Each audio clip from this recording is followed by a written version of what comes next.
Here we go at 1 o'clock. Thanks so much for joining us for Fox 5 News Live. I'm Tyler Fingert. I'm so glad you're here. We have a busy afternoon of news we want to tell you about. Just a reminder that this is an interactive news conversation, so join us in the comments if you have anything you want to say, if you have something you want to talk about. We're on Facebook, Instagram, YouTube, and TikTok, and we're actively monitoring it throughout this entire show. I want to get straight to the top story we're following, and that is the tragic death of Dolly Parton. She passed away at the age of 80 yesterday. The music icon died after a brief battle with cancer, and that's according to her representatives. I want you to share your thoughts about her death and condolences in the chat. We're going to share them throughout the hour, and we'll have more on her life as an entertainer and humanitarian and why Georgia holds such a special place in her heart. So we will be monitoring our chat as we continue on for the next hour here at 1 o'clock.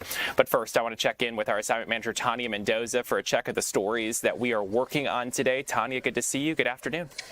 Hi, Tyler. Good to see you. So we do have several stories we're working, and the first thing that we have is some breaking news out of DeKalb County on Hidden Creek Drive.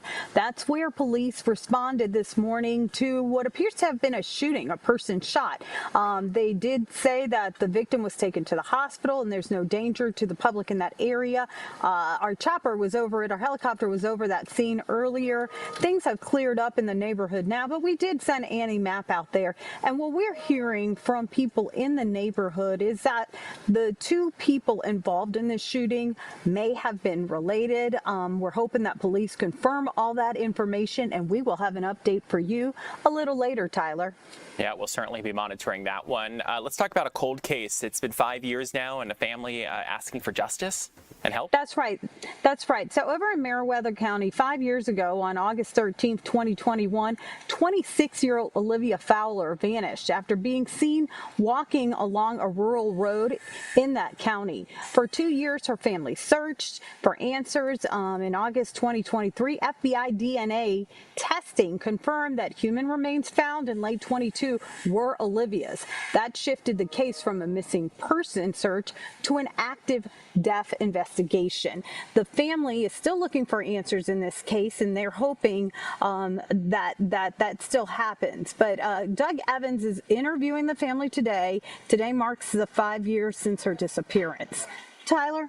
Yeah, hopefully someone knows something and help bring justice to this family so they can know what happened, and obviously the person responsible will face charges in this case. Let's talk about this now, an outrageous water bill in Cobb County. Yeah, that's a story that Angelique Proctor's working on right now. And this all stemmed from a phone call right here to the newsroom to one of our producers. This person over in Cobb County is concerned about an outrageous water bill. And she lives over in the Cobb side closest to Roswell, near Shallowford and Mabry Road area. I don't know if you're familiar with that area, Tyler. But anyway, she says that her water bill jumped claiming she used 43,000 gallons for the month. So she's checked for a leak and says she's done everything that you're supposed to do in these instances and can't get the water authority to adjust the bill or explain what's going on. So she was fed up with this and called us. So we are going to call the Cobb Water Authority to try to figure out what's going on. And that is what Angelique Proctor is working on, and she's conducting that interview right now. Tyler, I know you have a big interview coming up with Sheriff Gary Long over in Buds County, so I'm excited to hear about that as well. But that's what we're working on right now, and I'll update you a little later if we have anything breaking. Yeah, for folks who joined us yesterday, we talked about this big bust out there in Buds County involving over 1,000 pounds of marijuana. So we're going to be talking with the sheriff live about that. That'll be coming up in just a few minutes right here on Fox 5 News Live at 1 o'clock. Tanya Mendoza, thanks so much for joining us here this afternoon to give us an update on the stories we are working on. I want to get to some breaking news we're following, and it's some sad news having to do with actor Tim Curry. The legendary film and TV actor, best known for playing in the cult classic The Rocky Horror Picture Show, has died. The Los Angeles Police Department confirmed they responded to a call at his home Tuesday at 11:20 p.m. and completed a death investigation for a man in his 80s in a North Hollywood home. So TMZ was told told there is no foul play suspected. Curry was born in 1946 in the UK. He was well known for his comedic and often villainous roles.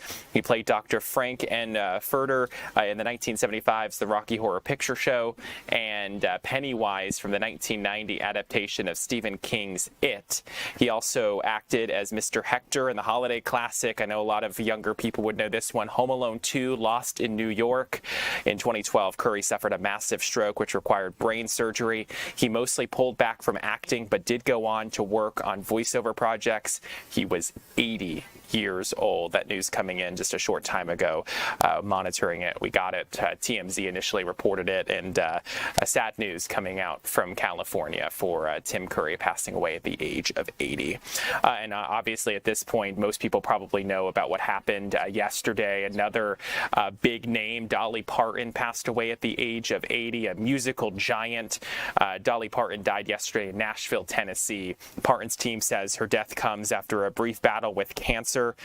Dolly Parton's family says she died peacefully at Vanderbilt Ingram Cancer Center. She was 80 years old, and Parton was hospitalized on Friday after dealing with health issues for months. And according to reports, Parton will have a small private funeral for family, and it was her request to keep it small with family. She'll be laid to rest beside her husband, Carl Dean. Parton was born on January 19th, 1946 in Sevier County, Tennessee, and grew up in the Smoky Mountains. She came from small, humble beginnings, turning into the global superstar that she was. I don't think anyone had a bad thing to ever say about her. She'll obviously be missed by many. At just 10 years old, she started singing on a local TV show in Knoxville, Tennessee. 3 years later, she sang at the Grand Ole Opry for the first time, and that was back in 1959 when she was introduced by none other than Johnny Cash. Dolly Parton's music captured the hearts of millions throughout her 60-year career. I mean, can you believe it? 60 years. And when it was time to announce her passing, Parton asked a close family member to share the news with the world. Dolly has lived in the light and is in the arms of Jesus, surely met by Carl, her parents, and countless others who have watched her and longed for her to meet them in the heavens. Dolly was a farmer, just like her daddy. He farmed the soil, she farmed songs and happiness. Dolly called me and said she wants to rest in a beautiful bed of plush cotton because after a life wearing heavy rhinestones, she finally deserves to be comfortable and have some rest.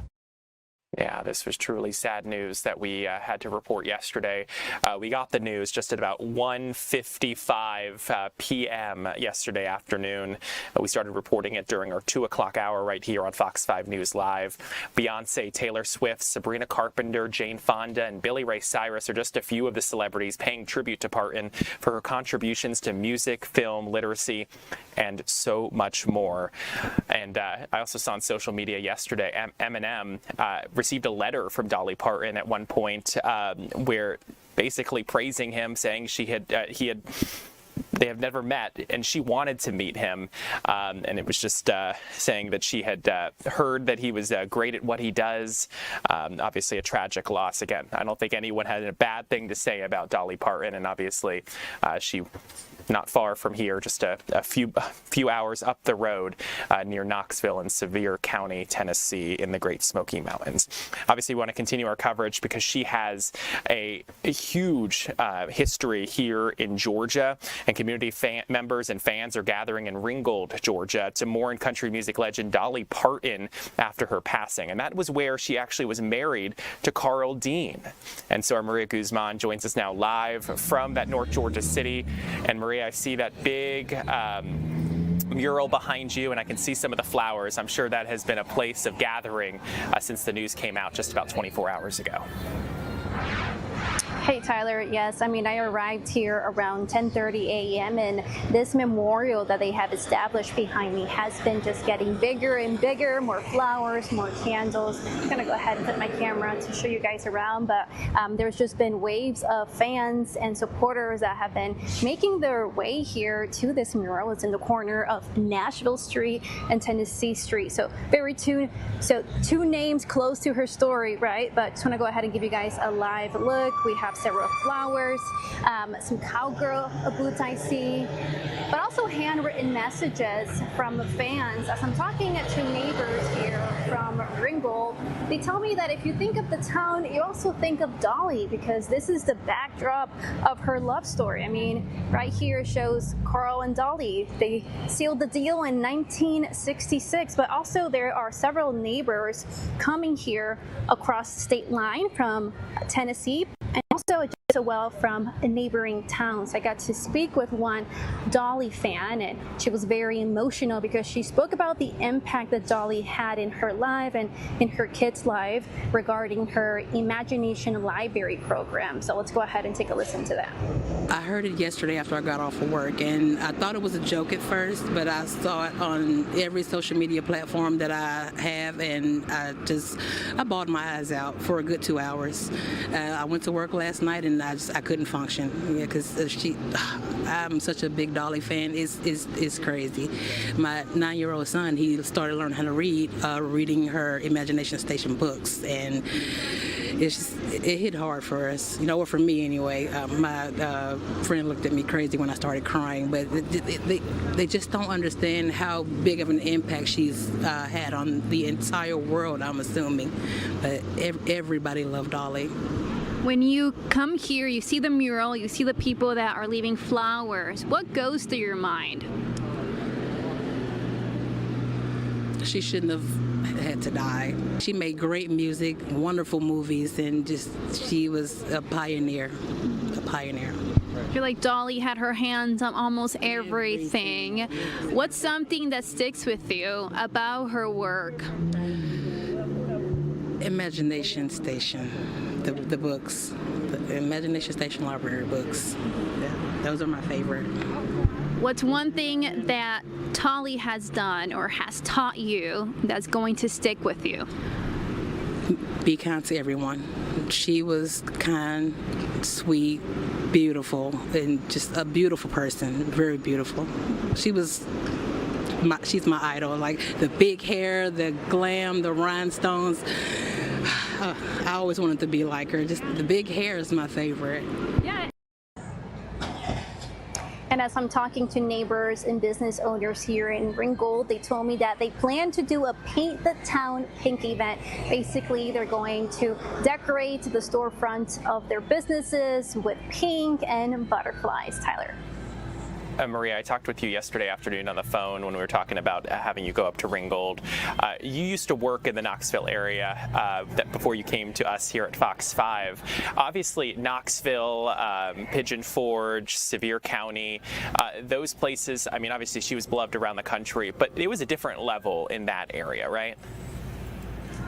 It is. Listen, I'm so very well connected to friends and families I have in East Tennessee, and yesterday was a very hard day for them because of how much Dolly did for East Tennessee and how well she represented too. I mean, one big thing I learned and admired about her was just the love that she had for poverty and helping families that are going through poverty in Appalachia. And so it was a big emotional day, and it still is for folks in East Tennessee.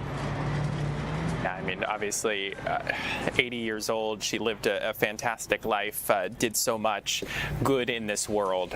Tragedy that we'll just continue to cover. Maria Guzman, thanks so much for joining us here on Fox 5 News Live at 1 o'clock. We'll check in with you throughout the afternoon. And I do want to mention, I'm looking through our TikTok chat right now. People are commenting. Bina said she's with her love now. Rest in peace, Dolly. We're getting some more people saying she lived a full life. Katie Esparza said she was absolutely beautiful and amazing. Obviously, a lot of people sounding off in the comments here. We'll continue to monitor it throughout the hour as we continue to track the latest developments involving Dolly Parton. And we just got a picture coming in live into our newsroom right now from our 101 Marietta camera. Look at that. It says, "We love you, Dolly." Georgia's own credit union changing the sign at the top of their building just a little bit bit ago. We checked during the 11 o'clock hour, and it was something different. So just a short time ago, they made the switch over at Georgia's Own Credit Union. A beautiful tribute. You see the butterfly right there, which she is known for.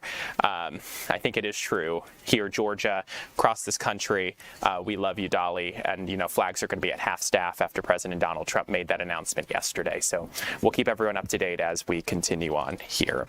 So we still have a lot more ahead here on Fox 5 News Live at 1 o'clock. The time now is 1:15. We're back in just 2 minutes.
And welcome back to Fox 5 News Live on this Wednesday afternoon. The time now is 1:17. I want to get to a story that we just were learning about overnight. A fire broke out at a historic Dairy Queen restaurant that just recently closed. It is a former Dairy Queen, and it went up in flames. That fire broke out at the vacant fast food restaurant on North Avenue in Atlanta's Old Fourth Ward neighborhood. Firefighters were responding to a different call when they saw the blaze and arrived right as the first 911 call came into dispatch. That quick response allowed them to get the flames out while they were shooting into the air before they could spread to a nearby apartment building. Firefighters say it appears someone was squatting in the loft area of the building, but a search of that area didn't turn up any victims.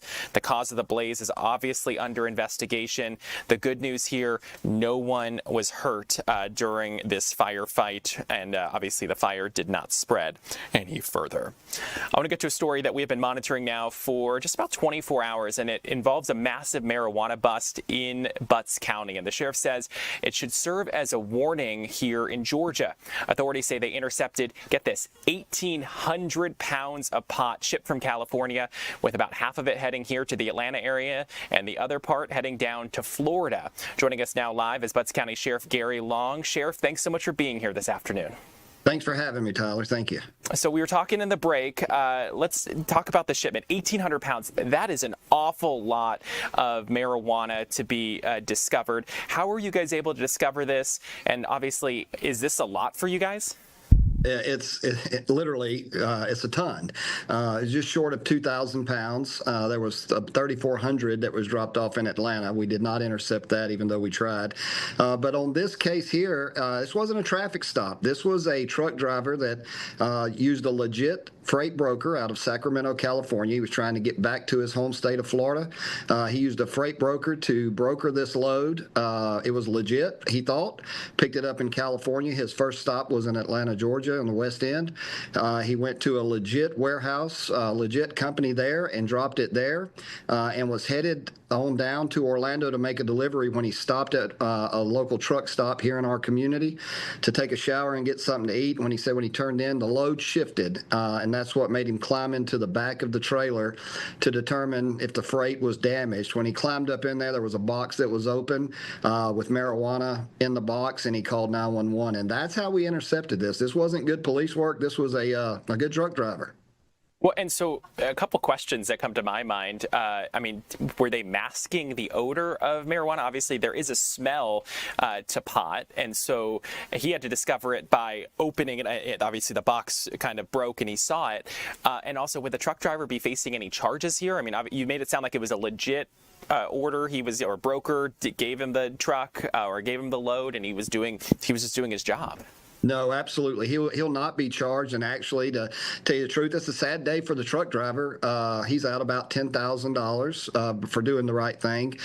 We are going to give him some reward money because this is a big seizure. You know, we have reward money for stuff like this, so hopefully we at least cover his fuel across the country. I talked to his company, and they are in the process of working to get the money back. But look, they're not going to get the money. This is a Mexican drug trafficking organization that's utilizing legit businesses to haul illegal contraband across the United States. So unfortunately, he's not going to get paid. But I think doing the right thing is making sure we give him a reward money because he didn't have to report that, and I'm glad he did because that's a lot of marijuana, and it's opened an investigation even further into the cartel.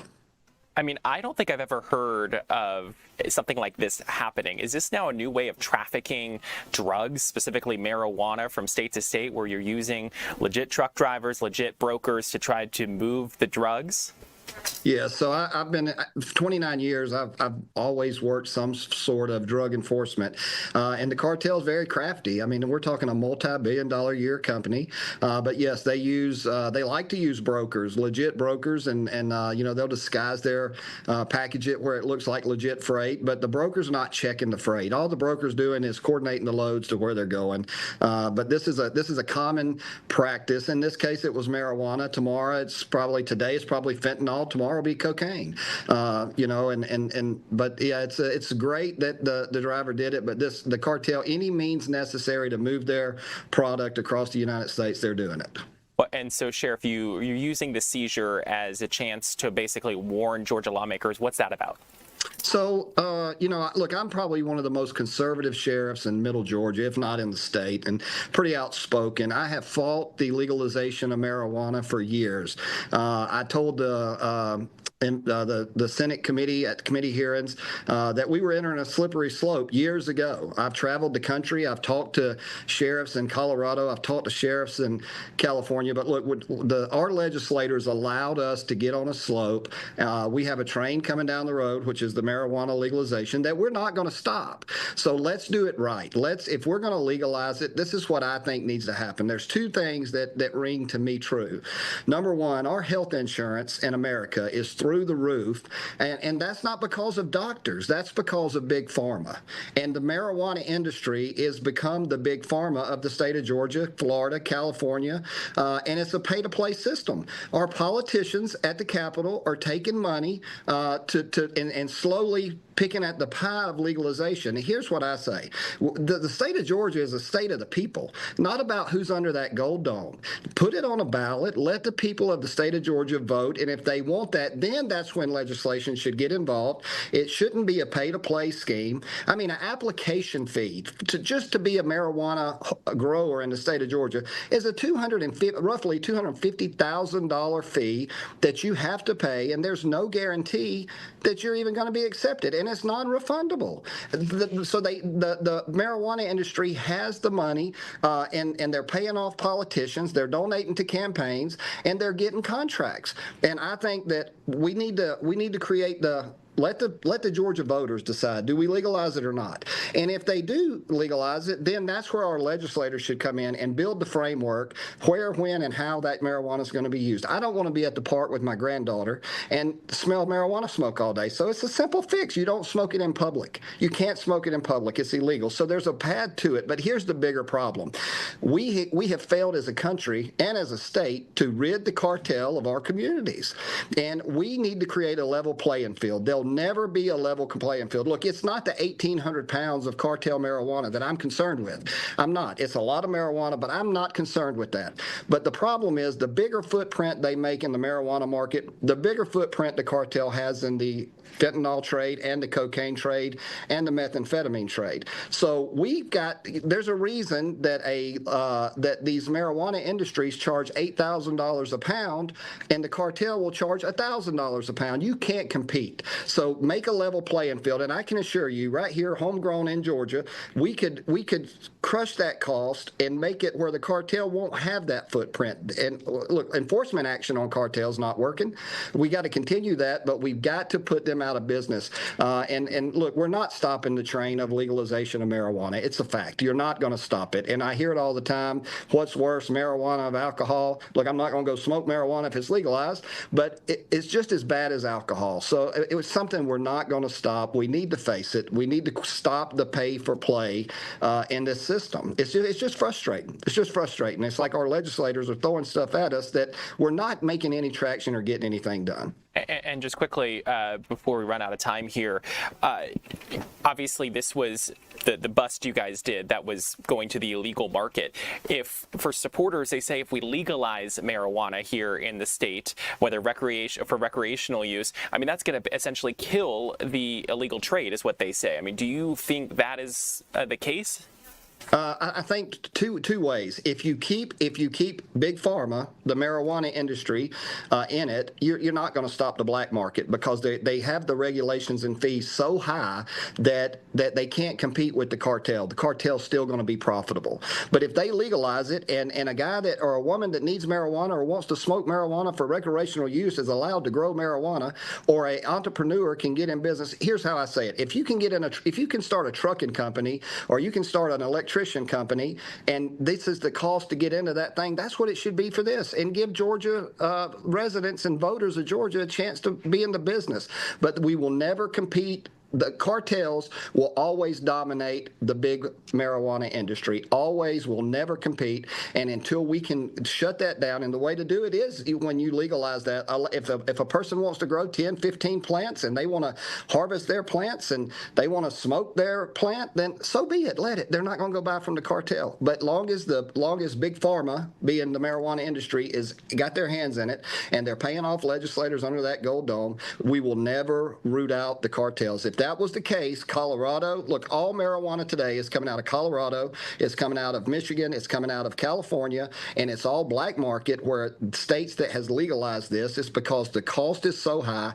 They said it with legislators, a pay to play. If you ain't a billionaire, you're not getting in the game, and that's why cartels are thriving. Sheriff Gary Long, I'm sure we could be talking about this all day. I mean, I'm looking at our chat right now live. A lot of people seem split on on this. Obviously, some say obviously legalize. Others agree with you that they don't want it out in public. They don't want to smell it. So we could be talking about this all day for a lot of interest. Sheriff, thanks so much for joining us and chatting about the bust you guys did and also your feelings on marijuana here in Georgia. I appreciate your time. Thank you, Tyler. Appreciate you.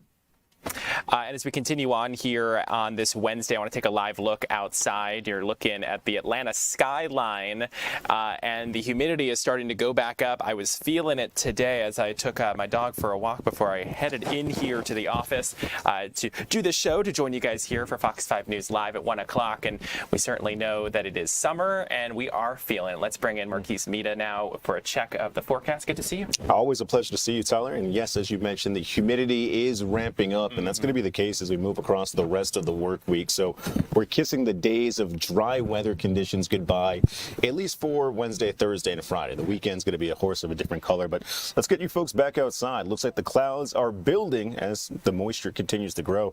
Your dew point now sits at 69 degrees, relative humidity 57, but anytime your dew points are in the upper 60s and the lower 70s, you'll feel it in the air as you step outdoors. Temperatures haven't really shifted too much over the course of the last hour, still hanging around the mid 80s, and the reason why is due to the thick clouds that remain overhead with a little bit more sunshine. Typically around the noontime hour, we've been peaking in the 90s. We'll likely hover across the upper 80s, low 90s today as the chance for rain is back in the picture. But what does that mean for the practice round of the Tour Championship? Well, we could see a sprinkle of rain over the course of the second half of the afternoon. And the reason being is that we're watching this warm front lift from the south, and what that's doing is increasing your shot at some Gulf Coast moisture here across northern Georgia. Temperature-wise, we're back in the mid-80s in Atlanta, Canton, Covington, upper 80s for Eatonton, so warmest place to be as well towards the east. LaGrange, though, 88 degrees towards the south as well. So nowhere on the board are we in the 90s just yet, but we might nudge our way in there depending on if we can hold off on these showers long enough. So the projected high in Atlanta today, 90 degrees. Covington, 92. Rome, 93. Dalton, 93. Cooler up towards Blairsville, 86 for your high today. And here's a look at your hour-by-hour forecast. Going to time things out for the rest of your Wednesday, in which inside the perimeter you may see a shower between 3, 4, 5, and 6 o'clock coming up. These push towards the south as we move across the rest of your evening, and what we're left with, cloudier skies tonight with temperatures dropping into the mid and the low 70s. And surrounding the metro, we do have a shot at showers overnight to start off your Thursday morning, so I wouldn't be surprised if you have a little bit of water on the grass early Thursday out the door. As we take you through your forecast lows, those should drop off into the 70s before your night is said and done.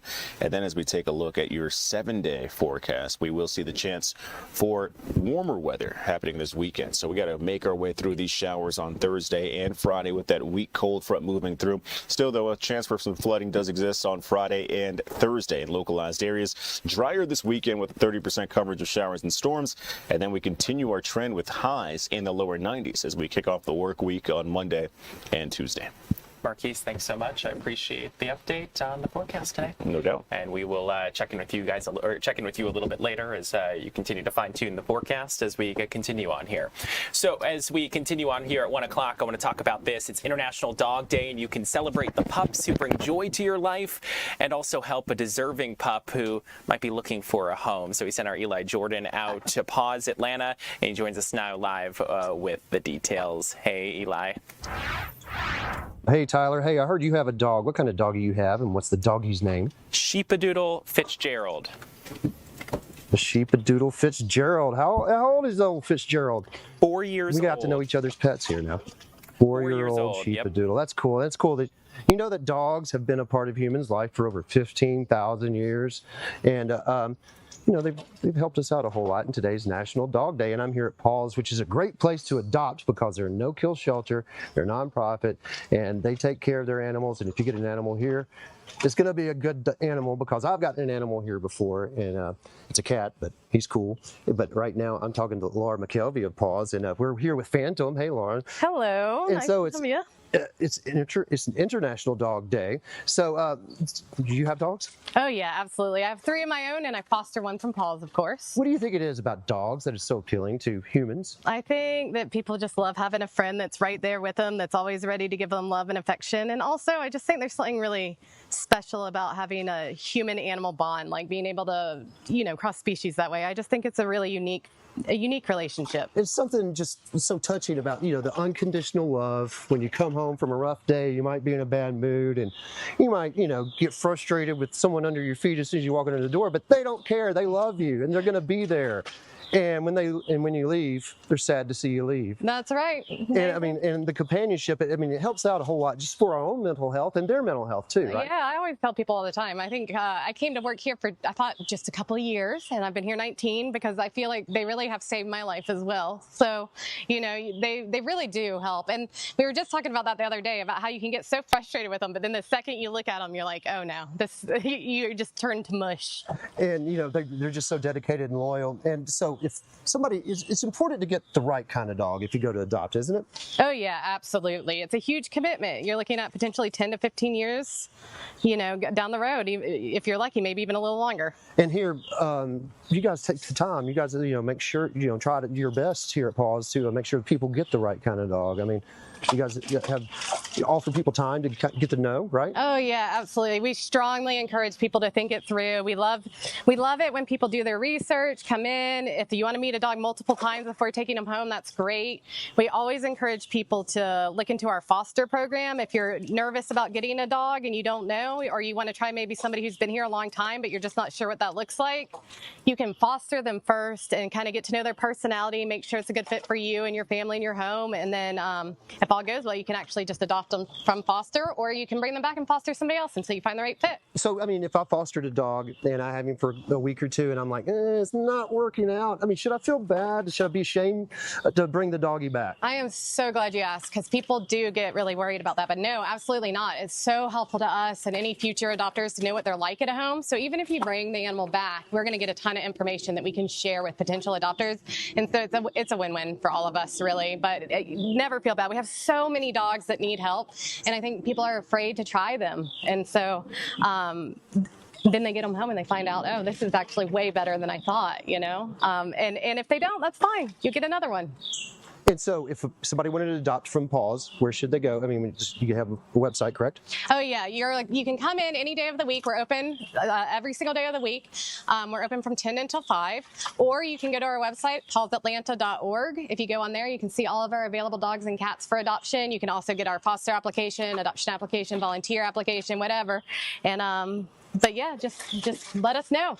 And also, too, I mean, you guys are in need of donations sometimes. You got to feed the dogs and cats and everything. But I guess people can find all that online as well, right? Yes, we have an Amazon wish list up there. And we also like to tell people, with newspapers becoming more obsolete, we always need, even just if you have old New York Times or anything laying around, we need newspaper. And this is Phantom. Is he adoptable right now? He is. And he might be deaf, you think, possibly? Yeah, we think he's probably deaf, though it doesn't hold him back from doing anything at all, and he does respond really well with his hand signals. He's a young guy, young adult, and so full grown and very playful, very sweet. So he'd be great around fireworks and stuff. Oh, probably, yeah. He is actually the dog that is the most comfortable here. When all the other dogs are barking, he's usually asleep on his cot. Well, Phantom looks like a good doggy, and he's adoptable. And if you don't want to adopt Phantom or check out the other dogs, you can go to pawsatlanta.org.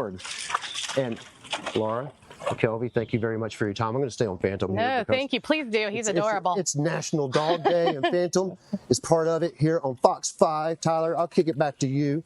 And you got to make sure you give your doggy a nice little treat when you get home, Tyler. Yeah, I will go as soon as I get in. I'll take his little diaper off that I put on just because I don't need peeing all over the apartment while we're gone. And I will go into his little treat drawer and I'll give him 2 to be nice. I'd love that bone-shaped pool though. I think you should give him 3. Give him 3. I'll just give him the whole bag. I'm sure he would appreciate that. No, not the whole bag. Eli, thanks so much for joining us. We'll check in with you in the next hour.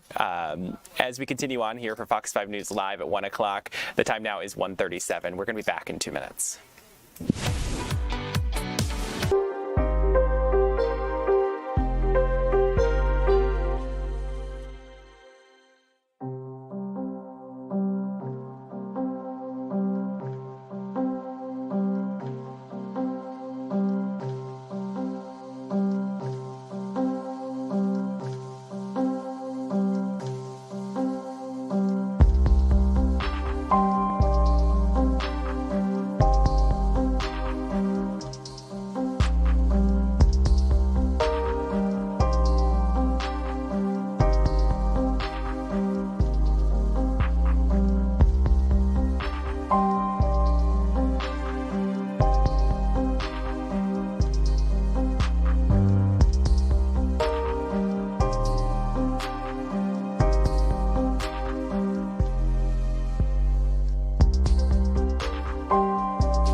And welcome back to Fox 5 News Live on this Wednesday afternoon. The time now is 1:39. We're so glad you're sticking with us. We want to get back to our top story we've been talking about for now 24 hours, and that was the death of Dolly Parton. She passed away at the age of 80 yesterday in Nashville, Tennessee. And so after a prolific country music career, Dolly Parton died, and many fans in her home state of Tennessee are showing they will always love the legendary singer-songwriter. Parton died peacefully in Nashville at 80 years old, as I mentioned, after a brief battle with cancer, her publicist said in a statement. Parton wrote hundreds of songs, including classic hits such as Jolene and 9 to 5. That totaled more than 100 million worldwide sales and more than 1 billion online streams. Born in Tennessee, she wound up singing at the Grand Ole Opry at the age of 13. She was also known for her Dollywood theme park and her philanthropic work with children's education. Fans from across Tennessee gathered to place flowers near her statue in her hometown of Sevierville, at a mural in Nashville. This, as others gave emotional accounts of how they learned about her passing while at the Country Music Hall of Fame. We decided to come to the Country Music Hall of Fame, and we got our elevator ride up, and he actually said you might want to take a right off the elevator and go into Dolly Parton and start there. And right when we walked into her exhibit, we heard people on their phones walking out, and they said that she just passed away. I personally didn't even know that she was sick, so it was a shock. It's not what you expected to happen. We've all been fans of Dolly for years. Always known her as a great musician, singer, actress. And after going to her exhibition here, I found out a lot more about what a generous person she was, and what a friend of the state of Tennessee. Yeah, I think a lot of people were saddened to get the news yesterday about the passing of Dolly. And even across the pond, Dolly Parton's life is being celebrated. I want you to take a look at this tribute outside of Buckingham Palace. Take a look.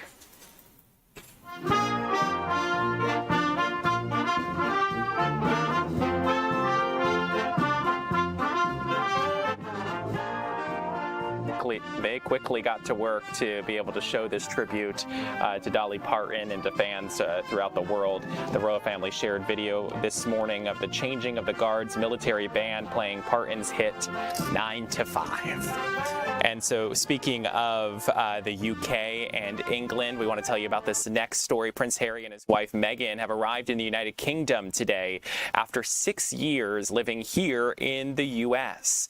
The couple's children, Prince Archie and Princess Lilibet, start school there in September. We're told the family plans to live at a private, non-royal residence outside of London.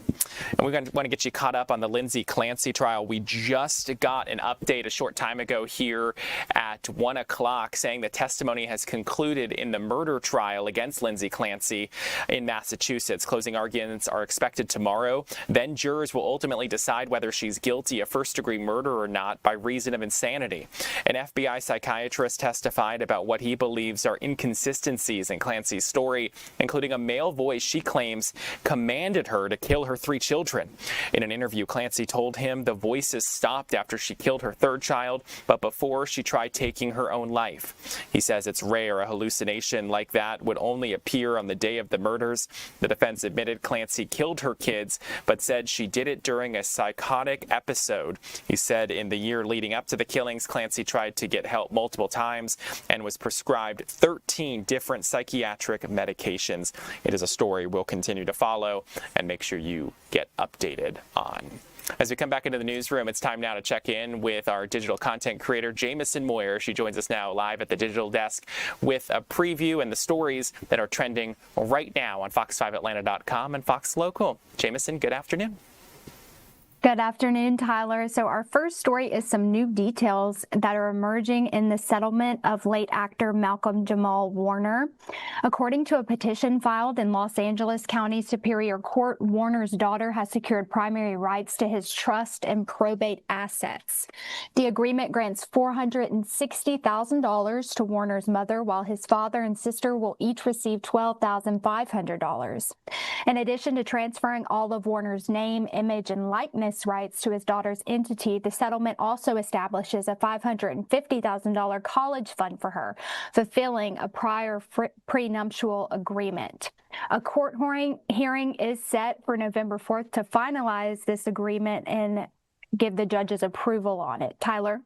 Yeah, I was taking a look at the numbers. I was seeing the back end site for us, and this story is like our top story right now. And over like 10,000 people have looked at it just in the last few hours or so since we posted it. So a wildly popular story, definitely worth taking a look at. I think you ended up putting it together, Jameson, when we initially posted it.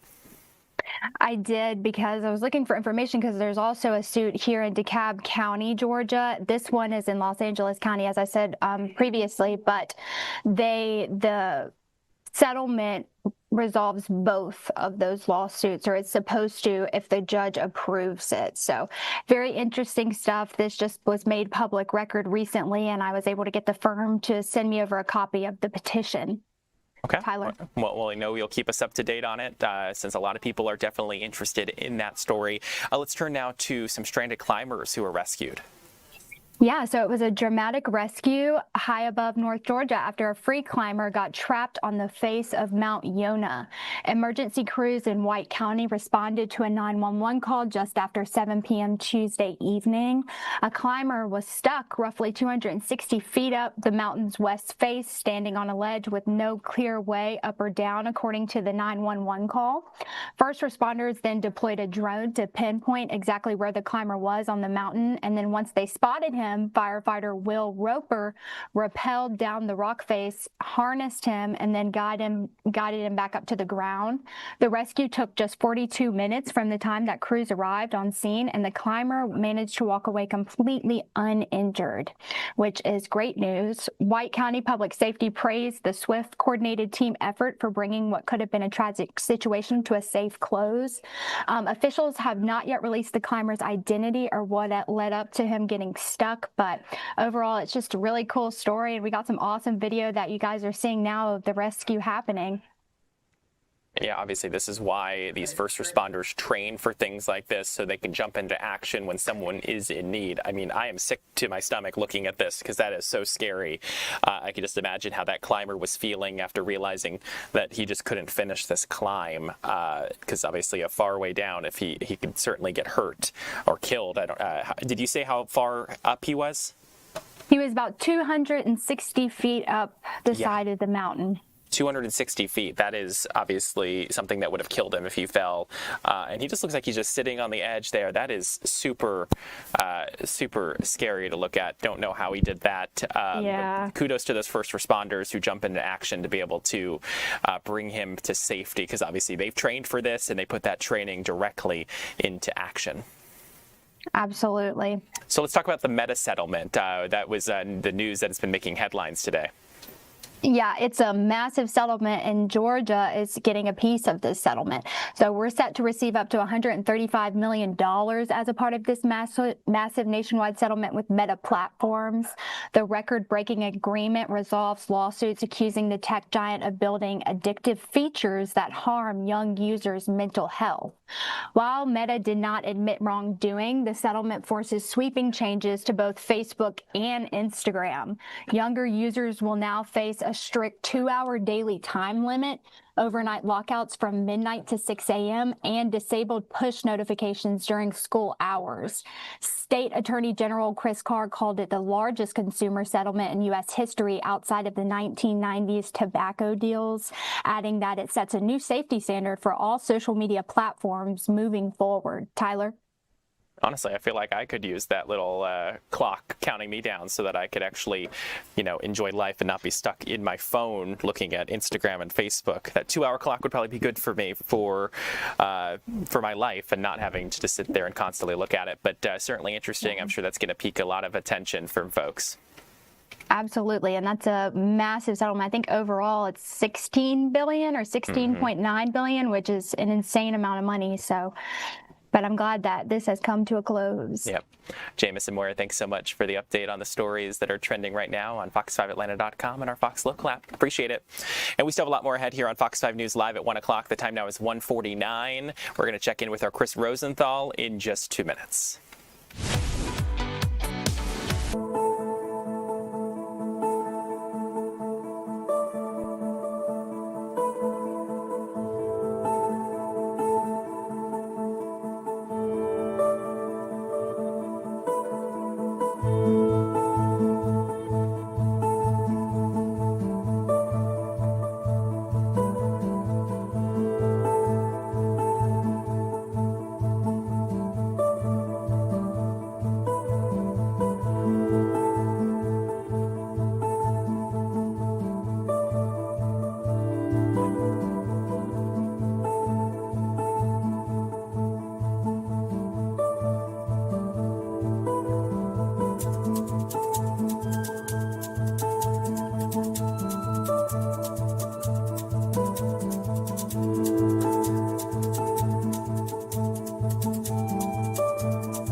And welcome back to Fox 5 News Live. The time now is 1:51. We're so glad you're here on this Wednesday afternoon. I want to talk about this next story. Athens is getting a new indoor football team, and today we just learned the name, logo, and colors of the city's newest sports franchise. So we sent our Chris Rosenthal out there to get all the details. Chris, good to see you.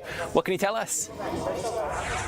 Yeah, so they just announced the name, the long-awaited big announcement, big reveal of the name, and that name is I'll show you right here, the merchandise, they've already got it out. It's the Athens Crush. Colors are red and gray here, and that is the new Athens indoor football team, and they have some pretty prominent owners here, Jerome Bettis, David Pollock, and Brian Jordan, just among some of the owners here of this new indoor football team here in Athens, getting ready to get geared up for March 2027. And I have president of the team, one of the owners here, Mike Salmon. Mike, tell me, what can people expect when this team gets fired up and ready to play? They can expect some exciting, hard-hitting football, of course, but just not the football. It's going to be the entertainment off the field as well. We are sports entertainment, so you got the football, but we're going to have a lot of fun with this name, the Athens Crush. It's got the A, with the claw around it. That's a dinosaur claw,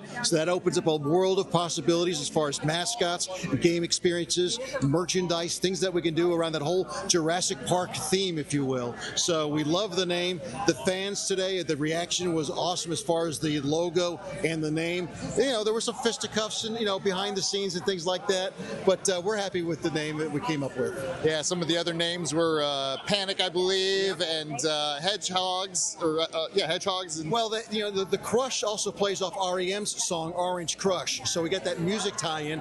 Panic, of course, played into Widespread Panic, a big band from Athens, but Panic for a team team. Are we panicking? We wasn't sure if that was a good name. And then Hedgehogs and Bullfrogs are great names for maybe a minor league baseball team or a minor league hockey team, but for professional football, Crush was by far the best football name. That's very exciting, very exciting. And so this is about to get started. Tell me about the season here. Well, we're going to be launching in March of 2027. We're going to have news in the next couple of weeks about a tryout camp we'll have. But Coach Keefe will start signing players come October.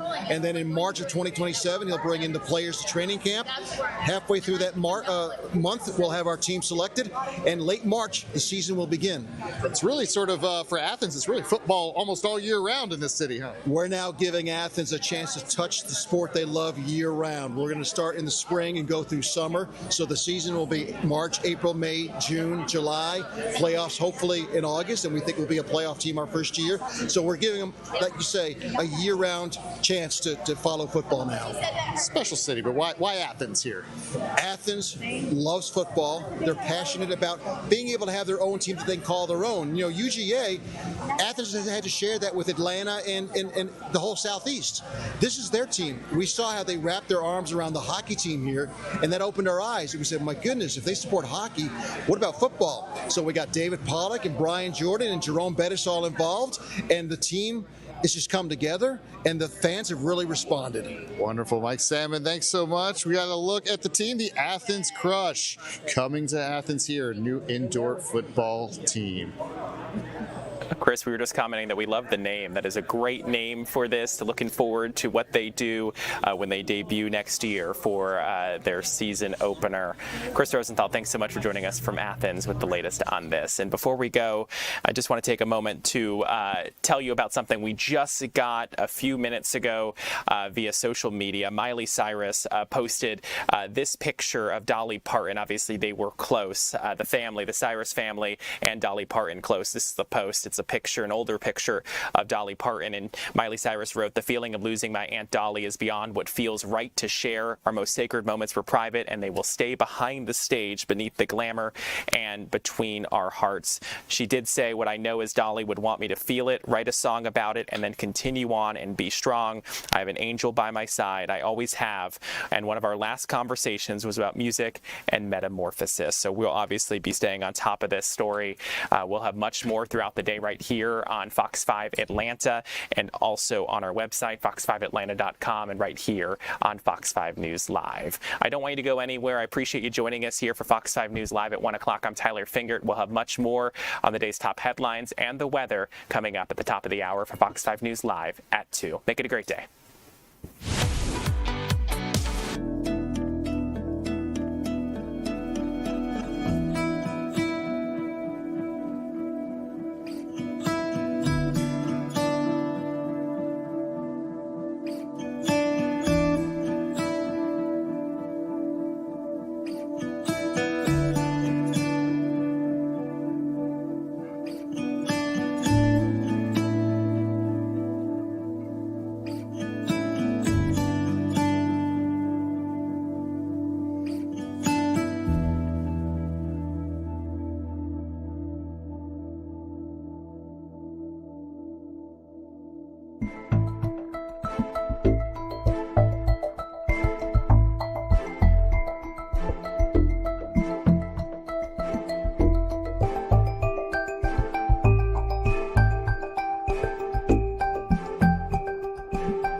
Welcome in, everyone. I'm Ariel Onstad. Thanks so much for being live with us here on your Wednesday afternoon. We've got a lot of news to get to, as we always do. In the half hour here at 2 o'clock, I want to take you out to Ringgold, Georgia, where we're going to get a look at where Dolly Parton's love story really began with her husband, Carl. We're also going to take a look at a story our Eric Perry is working on with a person who worked with Dolly Parton, a editor and TV, someone in TV and film, and we're going to talk about that story. Of course, we've got your weather to get to, and I want to start off in DeKalb County, where we're learning more about an afternoon shooting. Our Annie Mapp has been digging into the latest details and joins us live. Annie, I understand details might be limited. What can you share with us this afternoon? Hi, Ariel. Good afternoon. We know DeKalb County Police got a call of shots fired around 11 this morning here off Hidden Creek Drive. We're told someone was shot at this home that you see right behind me, where there is that green trash bin. Police do say that one person had to be taken to an area hospital with serious injuries and that another person was questioned. They do say there is no danger to the public at this time. But as of now, it's unknown what could have led to those shots being fired. Police say they are still actively investigating this situation. And of course, as we learn more details, Ariel, we will keep you updated. We were able to speak to some neighbors who believe it could have been some type of domestic situation. Of course, those are all questions we are working to get answered. Ariel. Annie, thanks so much for joining us with what we know so far. We'll stay tuned as you're able to get any new information from investigators as to the latest there. I know that investigators did share with us via email that a person had been rushed to the hospital, like you mentioned, facing serious injuries. So Annie Mapp, thank you so much. As we continue here at 2 o'clock, you guys, let's talk about a situation that unfolded in Atlanta's historic Old Fourth Ward overnight. A Dairy Queen on North Avenue has been heavily damaged by fire.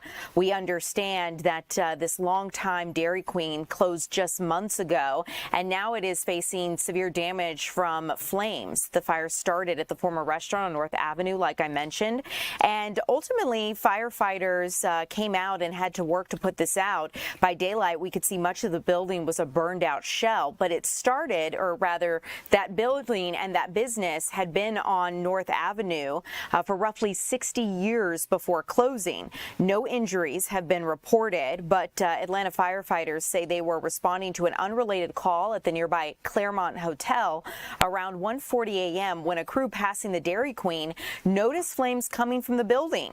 The original call turned out to be unfounded, but firefighters were about 2 blocks away when they discovered that fire. They had one unit come by the route, came past, noticed we were working a fire at the abandoned Dairy Queen, a fire official with the Atlanta Fire Department said. Luckily, it was 2 blocks away, so we had a real timely response. Firefighters were already attacking the flames around the time the first 911 call about the fire even came in. Crews were able to get it under control and keep it from potentially spreading to an apartment building behind the former restaurant. The cause of the fire is under investigation. Firefighters say the building appeared to be vacant, but investigators did find indications that someone may have been staying in an upstairs loft area in this vacant building.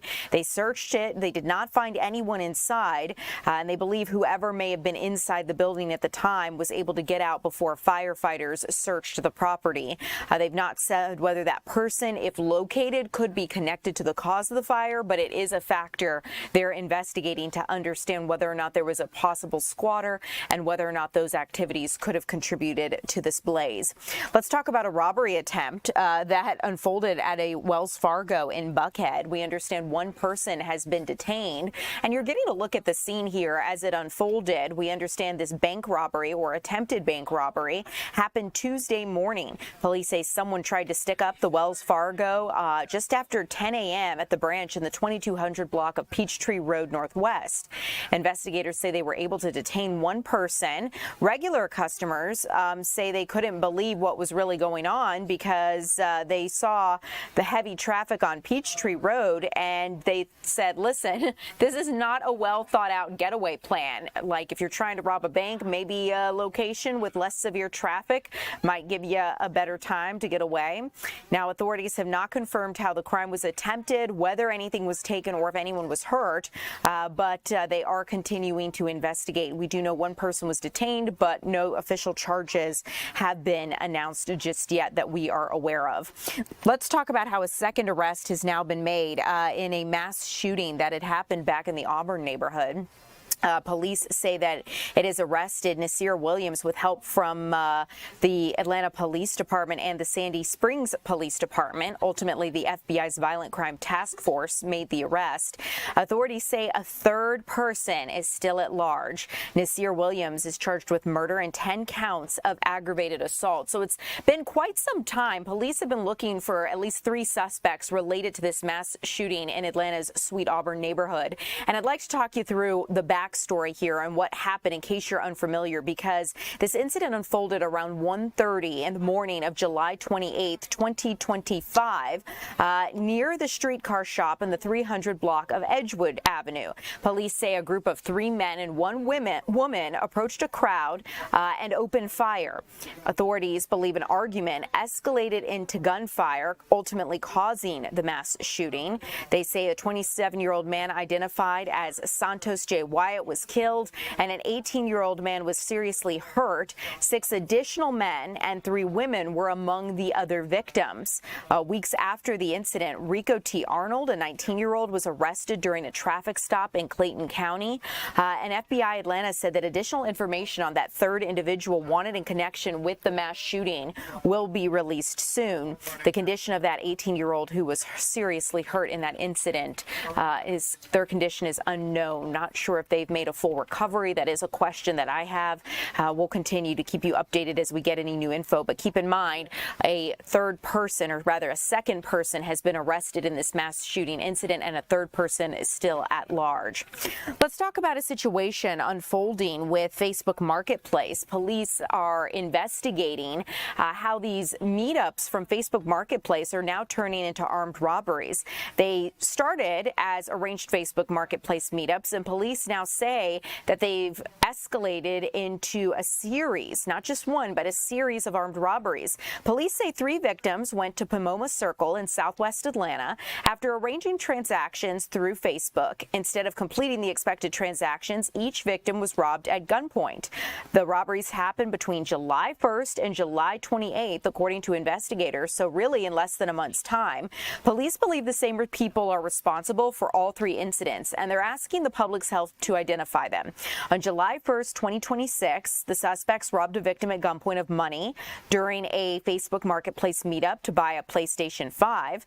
On July 21st, 2026, an individual robbed a victim while brandishing a gun, attempting to rob him of money during a Marketplace meetup to buy an Xbox. Then on July 28th, 2026, the thieves robbed a victim by brandishing a gun and taking his money during a meetup to buy a PlayStation 5.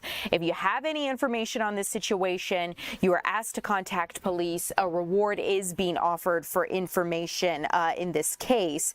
But keep in mind, police say that if you have a meetup that you've started through Facebook Marketplace to sell or to buy something, you can put that meetup location, arrange it to be in the parking lot of your local police department, so that way you can be in a well-lit area and you can stay safe. It can deter crime being in that police station lot.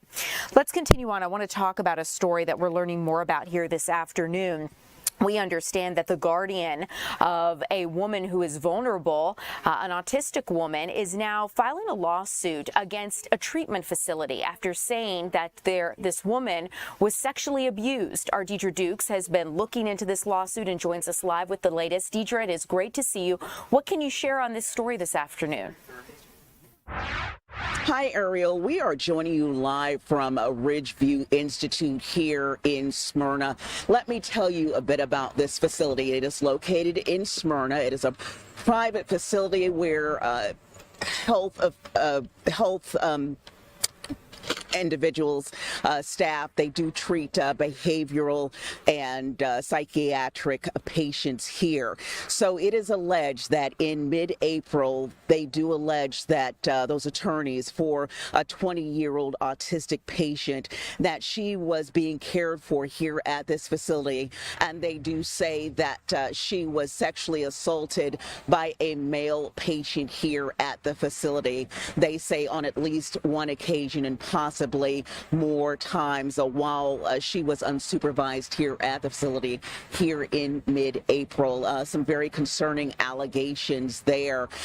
We are told that there was an incident, at least one incident, and then her attorneys allege that this facility, those who are administrators here, were made aware of the alleged incident and that they did not take any action.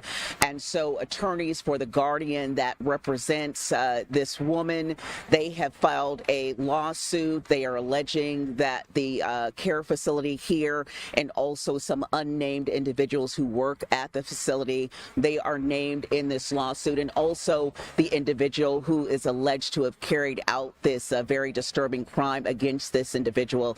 The attorneys held a news conference today, and here's what they had to say. This girl didn't ask this to come upon herself. Now, she basically is going to have years and years of worsened psychological trauma.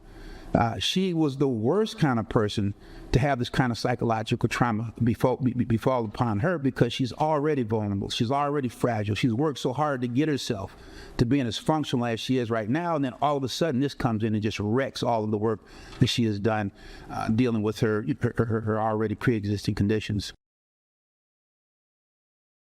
Now we are told that the alleged victim in question, Ariel, has the mental capacity of a 5-year-old, and so there are just several levels to these allegations. Also, we're told by attorneys that the individual who is alleged to have carried out this crime is being held in Troup County on unrelated charges. That there was an ongoing investigation here in Smyrna in relation to the criminal activity that was alleged to have taken place here. We did reach out to Smyrna police. We were told that a warrant has been issued for that individual in connection with this case. I did reach out to Ridgeview this afternoon, did try to talk to an administrator here on campus, was asked to leave campus, and I have followed up with an email requesting some type of a response on their part to this lawsuit, but so far, Ariel have not heard back. Deidre, such a concerning story. I mean, listening to your reporting and looking through some of the details that have been shared with us from the plaintiff's side. I mean, they've talked about, like you mentioned, this alleged victim has the mental capacity of a 5-year-old. And while they're verbal, they have a guardian because of their profound vulnerabilities put in this situation.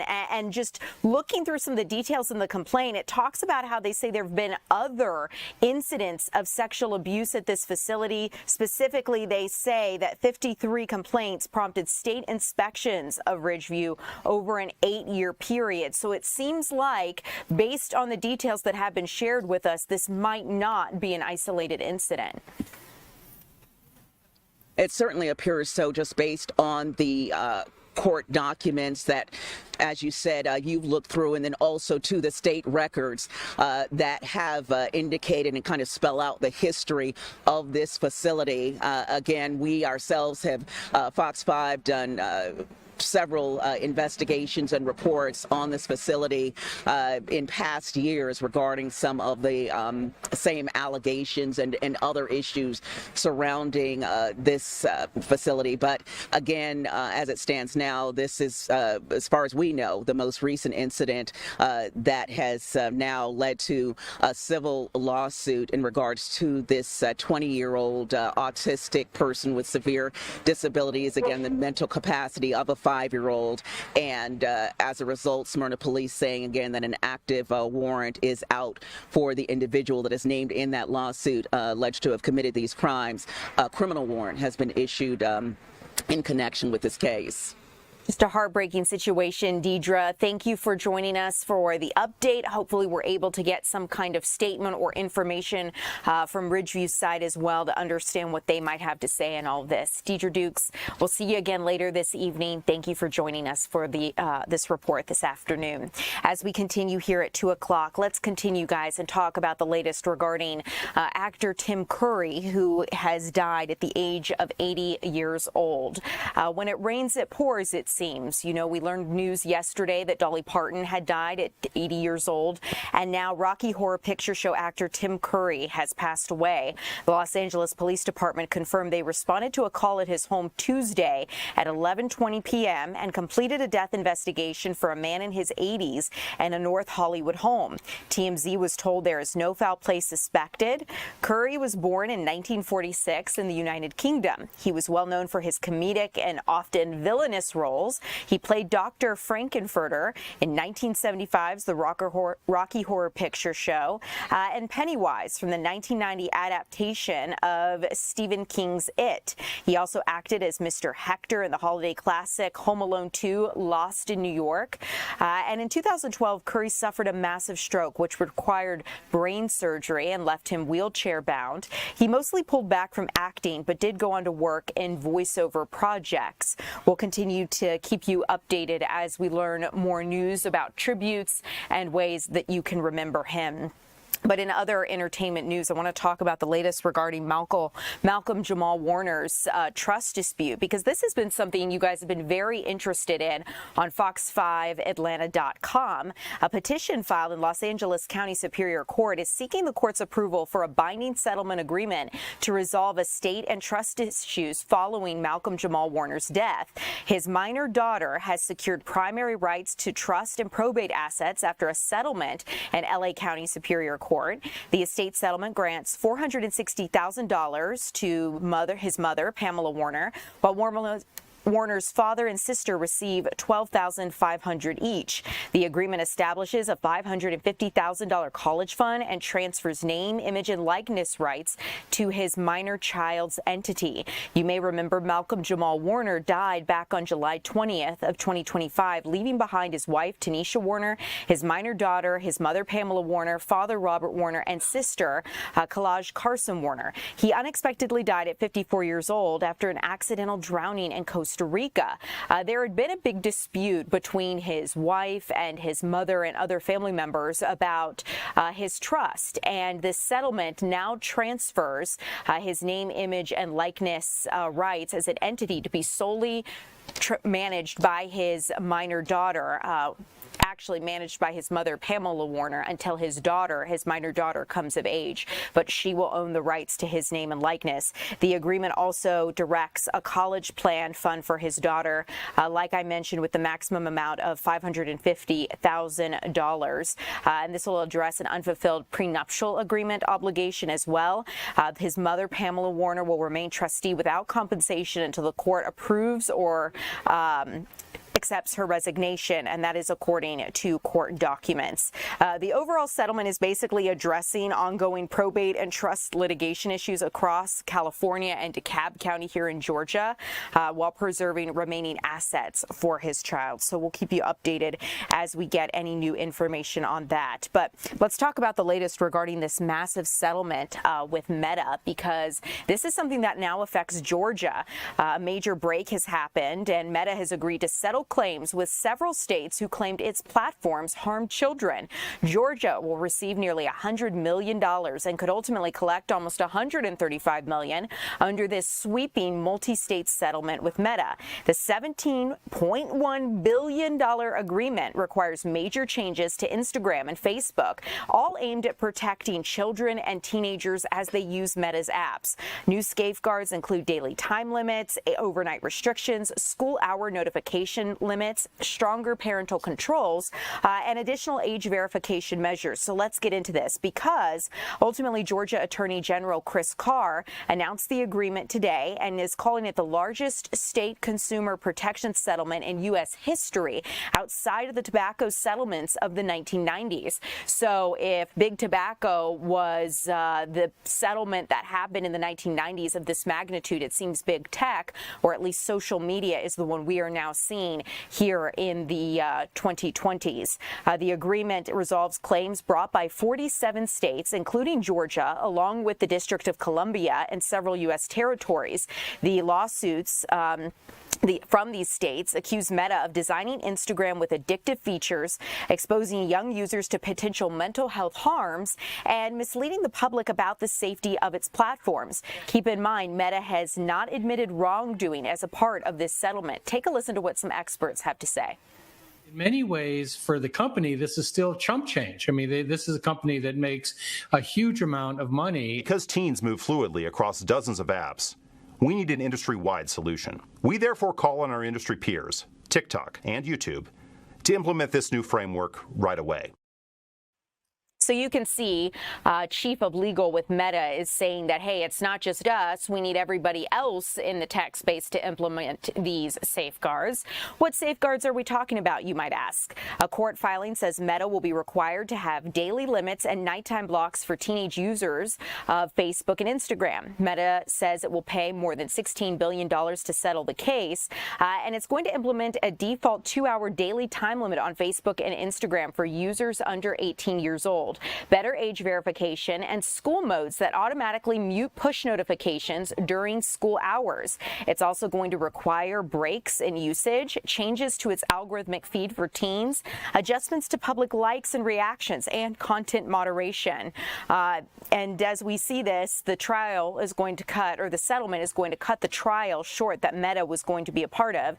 It was expected we would see Meta CEO Mark Zuckerberg testify before a jury in federal court. And it seems that was one thing Meta did want to avoid.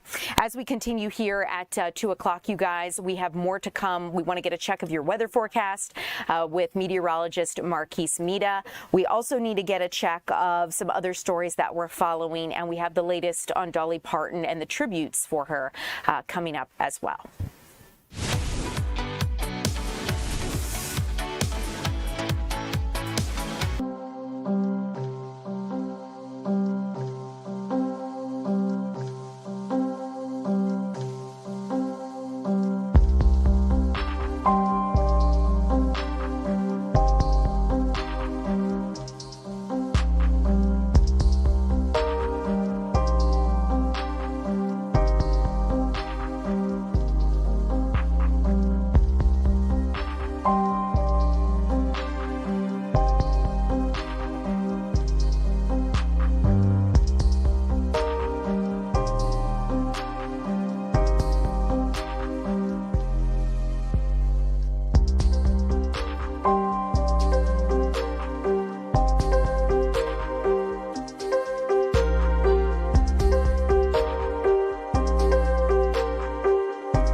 Welcome in, everyone. I'm Ariel Onstad. Thanks so much for being live with us. As always, you're a part of the conversation, and I've just seen some of your comments and questions here on TikTok and YouTube, so I'm actually going to take a moment to address that. Someone's asking, dumb this down for me, and I assume you're asking about the Meta settlement.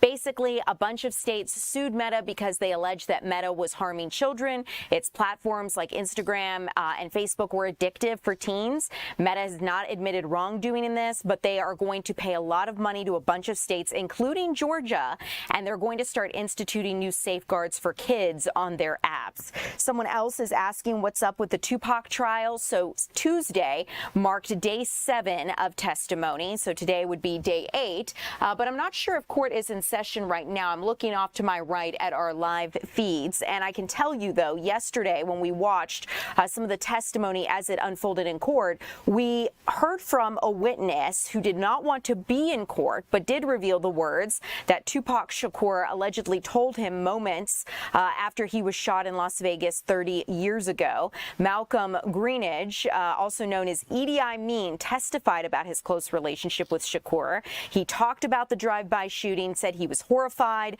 and then said that when he went to check on Shakur, Shakur said, quote, "Get on the ground, they're going to shoot you." And when he turned around, there was a shotgun in his face.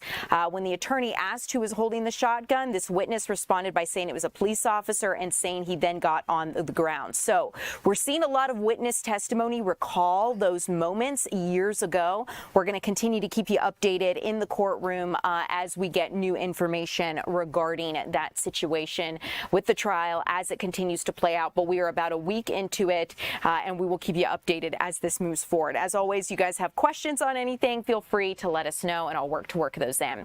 In the meantime, you guys, I see Marquise here. He's mic'd up and ready to go, so let's bounce out. There we go. Marquise, welcome. Thanks for being here. We have probably about 2 minutes, so what can you tell us weather-wise? Starting to see some showers pop up on our live radar, so getting these folks outside really quick out towards Brookhaven, in which clouds are building. No showers in that neck of the woods quite yet, but give it some time. You might see an isolated one pass you by. Over the course of the last hour, temperatures have risen just 1 degree, so we sit in the upper 80s. Could cross over into the 90s, but here's a look at where we are watching the rain inside the perimeter right now. Quick moving shower out towards Buckhead and Doraville. Further towards the south, further towards the north, we do see a shower just towards the west of Dahlonega. So still watching a couple isolated showers begin to pop up. Coverage for the rest of the evening will hover right around 20%. So not all of us are going to receive the rain, but you might get a quick sprinkle as this warm front lifts in from the south. On its heels, though, a cold front is going to be approaching from the north and the west. That same front responsible for the severe thunderstorm warning that's just outside of Nashville right now. Current temperatures show some of us have crossed over that 90-degree threshold. Covington, Eatonton, that's you guys. Elsewhere, we're in the mid and the upper 80s. LaGrange actually showing 90 degrees right now, and they might rise an extra degree or two before today is said and done. As we take a look at your hour-by-hour forecast, better chance for showers comes on the back half of your afternoon inside the perimeter. These push towards the south and the east, and we could still see a couple isolated showers overnight. The better chance, though, for wet weather is going to be a Thursday and Friday event. Throughout the afternoon on Thursday, preceding a frontal boundary, we'll see that chance for showers coming in from the north and the west. Overnight temperatures are back in the low 70s and upper 60s tonight.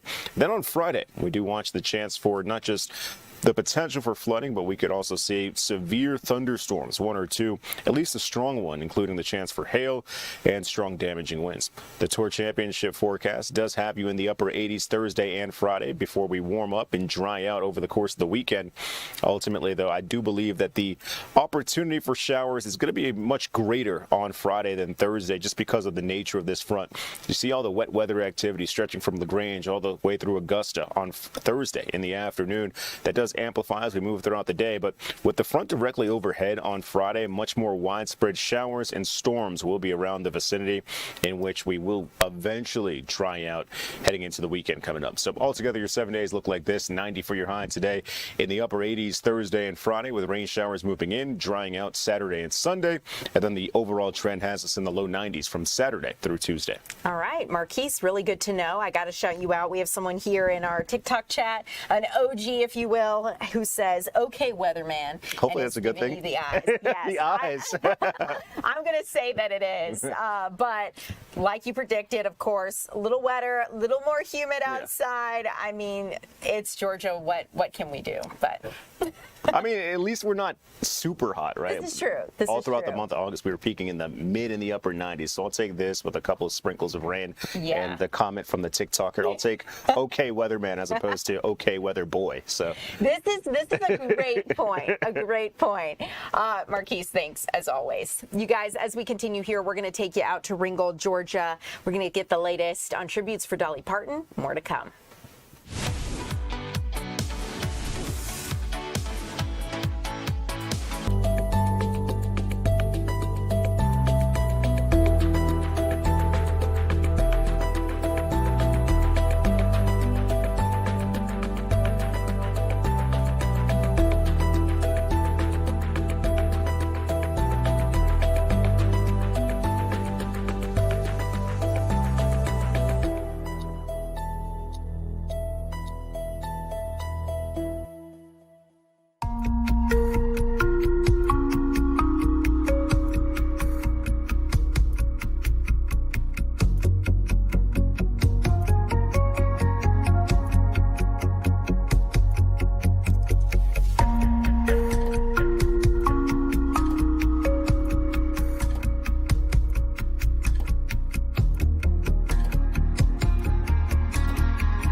Welcome in, everyone. I'm Ariel Onstadt. Thank you so much for being live with us here at 2 o'clock on your Wednesday afternoon.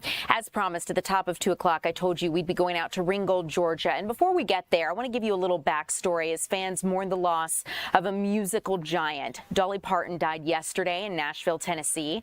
Her team says her death is coming after a brief battle with cancer. Dolly Parton's family says she died peacefully at Vanderbilt Ingram Cancer Center at 80 years old. She was hospitalized Friday after dealing with health issues for months, and according to reports, Parton is going to have a small private funeral with her family. It was her request. She'll be laid to rest beside her husband, Carl Dean. She was born January 19th, 1946 in Sevier County, Tennessee, and grew up in the Smoky Mountains. At just 10 years old, she started singing on a local TV show in Knoxville, Tennessee, and 3 years later, she sang at the Grand Ole Opry for the first time. That was back in 1959 when she was introduced by none other than Johnny Cash, and her music captured the hearts of millions throughout her 60-year career. When it was time to announce her passing, she asked a close family member, her nephew, to share the news with the world. In the meantime, Beyonce, Taylor Swift, Sabrina Carpenter, Jane Fonda, Billy Ray Cyrus, and more are just a few of the celebrities paying tribute to Dolly Parton for her contributions to music, film, literacy, and so much more. And, you know, Dolly Parton's love story really got a start in Ringgold, Georgia. She began her love story with her husband, Carl Dean. They were married there in 1966, and it came after her record label reportedly encouraged her to postpone her marriage as her career was taking off. Our Maria Guzman is joining us live from Ringgold, Georgia, where the Dolly Dash happens, and I'd love, Maria, as you're there outside the funeral, share a little bit of the atmosphere today with us, or outside. Hey. Yeah, so I've been here since the morning, and there's been a wave of people that have just been coming in and out here to just pay their respect. They're bringing flowers, they're bringing handwritten messages. So there's been a wave of people. Right now, it actually seems like we have some people that are stopping by here and are going to take some picture. But what's really caught my attention is just that diversity. There's been young people as kids, toddlers, and also just elderly coming here. And that's because Dolly is really multi-generational and crossed many lines in the industry and in her work. I'm going to go ahead and flip my camera around to show you guys just all the flowers that fans here have brought. One of my favorite things that I've seen here is the butterfly, because that was a big trademark of her. And also there's actually handwritten messages that people have been writing, sharing their thoughts and how Dolly impacted them. Ariel, you talked about how they began. Really, the love story is here because they got married here, and so there is a mural here that says Carl and Dolly behind the balloon, and actually we're just steps away from the church where they got married. But I got a chance to speak with the founder of Dolly Dash. It's a really big Dolly festival they do here. It's a way to both honor, remember, and celebrate Dolly now, and also just share light on Ringgold. So let's go ahead and take a listen to that. So Dolly Dash was started to bring people downtown for Dolly Days, which we have in May. This coming year will be our 5th annual Dolly Dash, and our first year we had over 1,000 participants come out, and it was created to support our hometown, but also for our love of Dolly. Dolly is deeply rooted here in Ringgold with her marriage here and her annual visits here. We all love her, as does most of the United States, so pairing two loves together to create an event such as the Dolly Dash was an easy decision. It's just been a very heavy feeling, I think, across all of the South and most of the United States, as she was such a respected icon. My children love Dolly. My mother loves Dolly. I love Dolly. Dolly fit into everyone's lifestyle, regardless of who they were or what they were, how they loved, how they believed. Dolly fit into their lifestyle in some way. And that's proven year after year when we have 35 plus states represented here in Ringgold, Georgia to celebrate Dolly. So much since last night. Yeah, so right here, again, it's a live picture. We have some people that are taking pictures here. This is actually on the corner of Nashville Street and Tennessee Street. So a corner dedicated to Dolly, from the mural to even the names of the street. So I'm going to be here for one more hour. So I'll check back with you guys. Wonderful tributes, Maria. Incredible to see a community coming together to honor Dolly like this. So many lives she touched. It's truly inspiring about the legacy we might want to leave behind. Maria Guzman, thank you. We'll see you again at 3 o'clock. In the meantime, I want to get out to our Eric Perry, who's been chatting with a film and TV editor who's been reflecting on working with Dolly Parton. And Eric is joining us live from, looks like the Midtown skyline. And I'd love, Eric, for you to share a little bit more about what this man was able to share with you as he worked with Dolly. Yeah, so he was an editor on her last feature film, which was a TV movie, a Christmas movie there, her Mountain Magic Christmas special. This was back in 2022. And we talked with Patrick Perry, no relation to me, at least that I know of, but he works at a production company here, and he had some connections with her company just from earlier, and then that kind of transformed and malleable into the connection he had working as an editor on this Christmas special. So he says he never actually got to meet her in person. We were coming out of COVID during that time, but he did sit in on a table read, he said, and he also watched the daily. So he saw a lot of her magic and a lot of her talent just through the screen and being there on the sets as well. Take a listen to a little bit of our conversation. Feels like one of the last, or one of the only universally beloved figures that we have sort of in popular culture. You know, her personality comes through via her acting. We would watch the dailies back, and I mean, she really did have that energy all the time and was ready to work, could just be this bright force around everyone else. Yeah, such a unique talent that is there. And just, I know you've said it earlier, but for those who might just be joining us, we learned of her passing yesterday with a brief stint of cancer that she had. That was announced by family and friends. There's a private ceremony that is set to take place with just family and close friends there. Nothing public has been announced as far as if there are any public memorials or anything like that, but really just a sad day, not just for country fans, but just those around the world. She really was, like he said, one of those treasures, universally loved. Every race, every gender, every generation, everybody really loved Dolly Parton. Ariel? Incredible human being, Eric. You said it so well, and I think it's remarkable that someone can give away $600 million or more in the course of their lifetime to benefit so many incredible causes. Dolly Parton truly left a legacy. Eric, thank you so much for introducing us to someone who was able to work closely with her. As we continue, you guys, coming up next, I want to get a check of our Atlanta Falcons with Fox 5 sports reporter Lexi Bowden. Michael Penix Jr. has been cleared to play, and he is speaking about this experience coming up next.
Welcome in, everyone. Thanks so much for being live with us. I'm Ariel Onstad. It is great to see you. Let's talk about our Atlanta Falcons because we understand quarterback Michael Penix Jr. has been cleared to play for practice, and our Lexi Bowden has been speaking with him.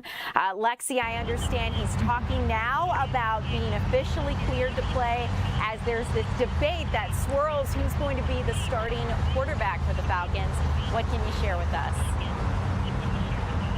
Yeah, I feel like every single day we're talking about this topic of who is going to be the quarterback starting for the Falcons when that first game, week 1 against the Steelers, rolls around in just a couple of weeks.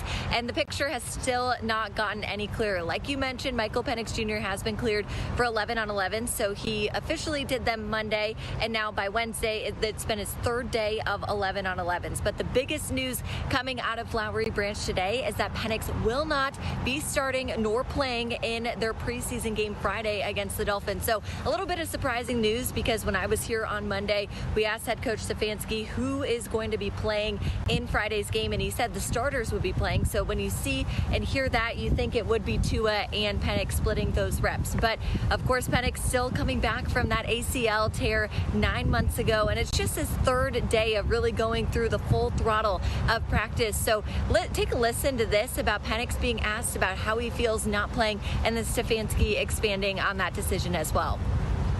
It's soon. I only had 3 practices, 11 on. I don't want to go out there and do that, but I feel good though, but that's at the same time, like I said, I only had 3 practices.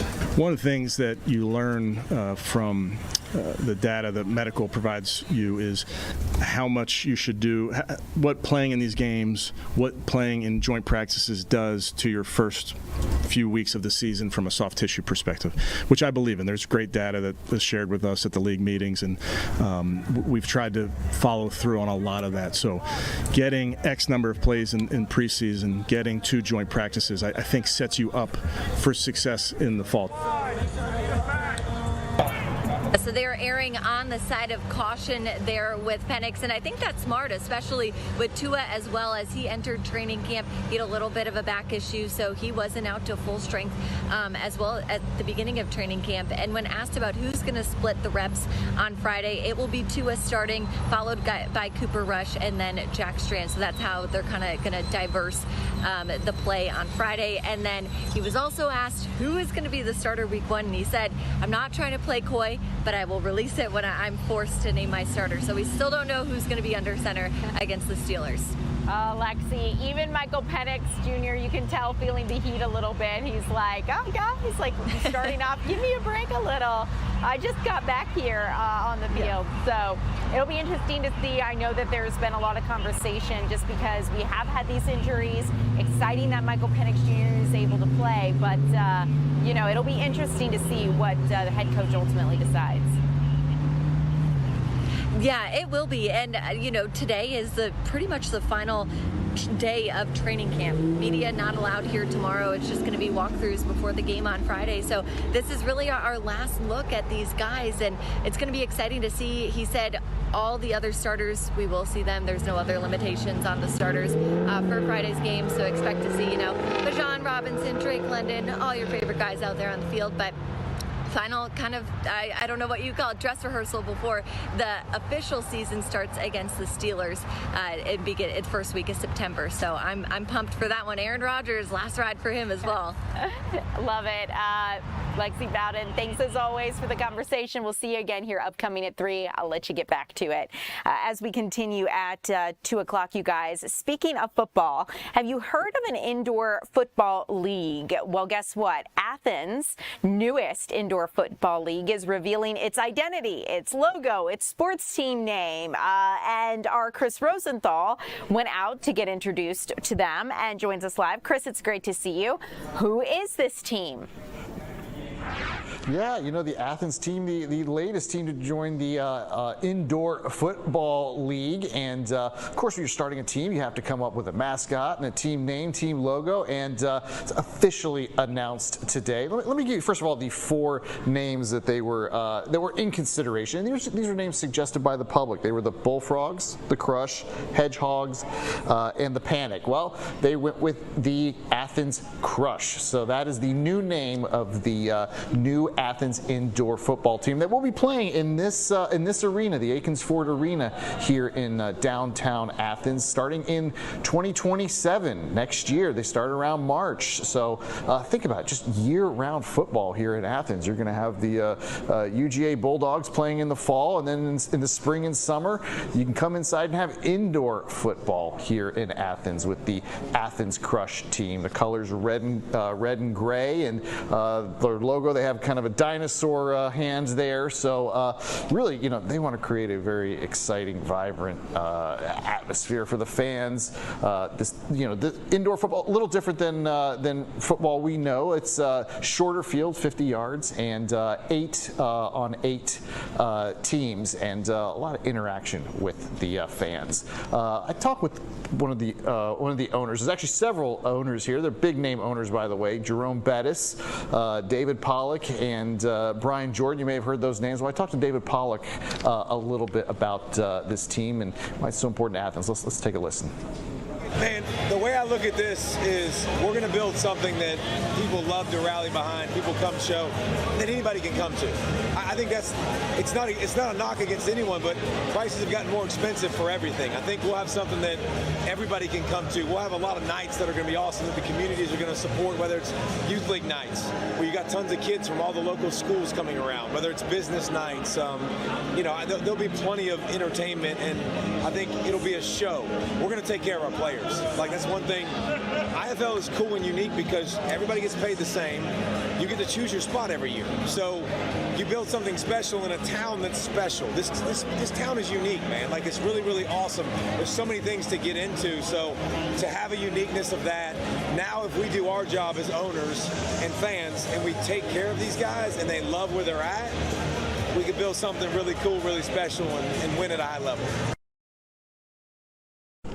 Yeah, of course, that was David Pollock, of course, UGA player and an NFL player. And they also released some of the merchandise today. I picked up a hat here myself, an Athens Crush hat. So really the big excitement here. They're really making a big push to invite the community and make this a really big team here in the Athens area. And they have a goal of a championship the first year, so we'll see what happens. Chris, I love the logo, love the branding. Athens Crush really is so fun, and just the way it's designed, it makes me think of Athens, Greece, and like all the ancient columns and ancient pillars crushing, if you will. Real quick before I let you go, would love to learn real briefly, how does an indoor football league work? For people who maybe have never heard of the IFL, how is this game like regular football but just played inside? How does this work? Yeah, it's a little faster paced. The length of the field, half the length, 50 yards. 8 on 8 players there, and a running clock. So it's a faster paced game, if you will, than maybe the traditional football game that we're used to.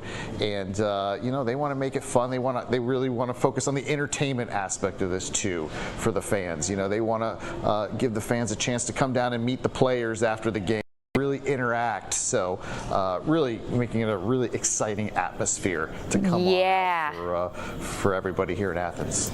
Well, faster paced American football, Chris, sign me up for that. Listen, that sounds like a great time.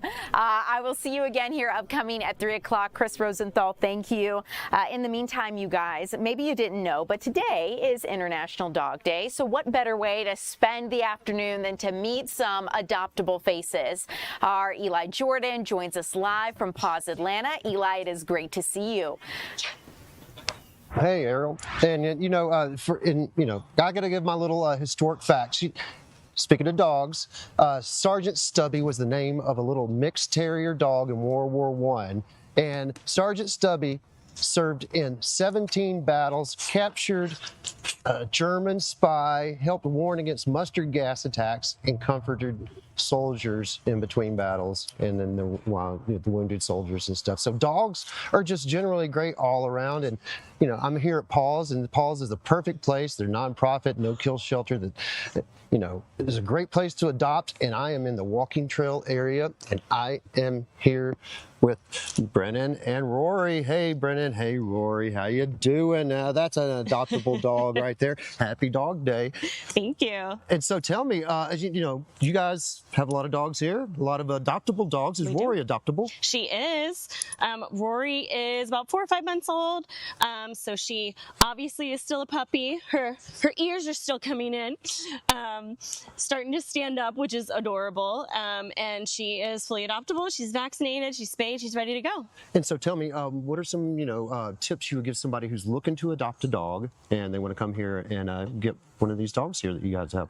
Yeah.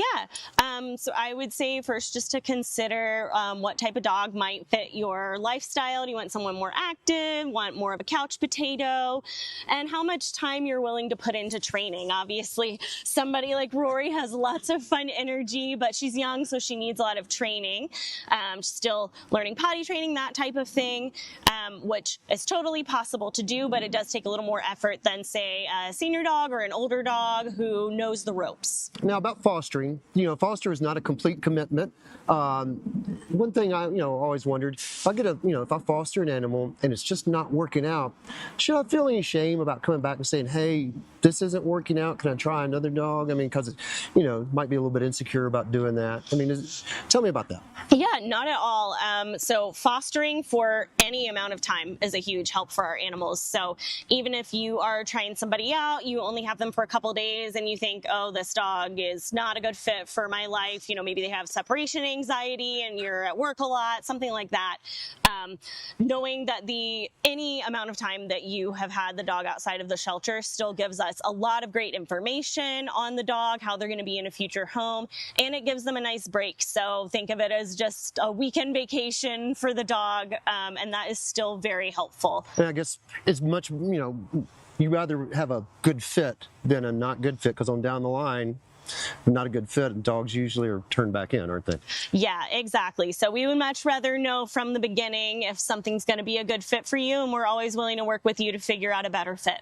And so, but also too, you can come down here and have a chance to meet the dogs and hang out and have if you have another pet, another dog, they can have a meet up and greet, right? Yeah, absolutely. Roy's ready to go.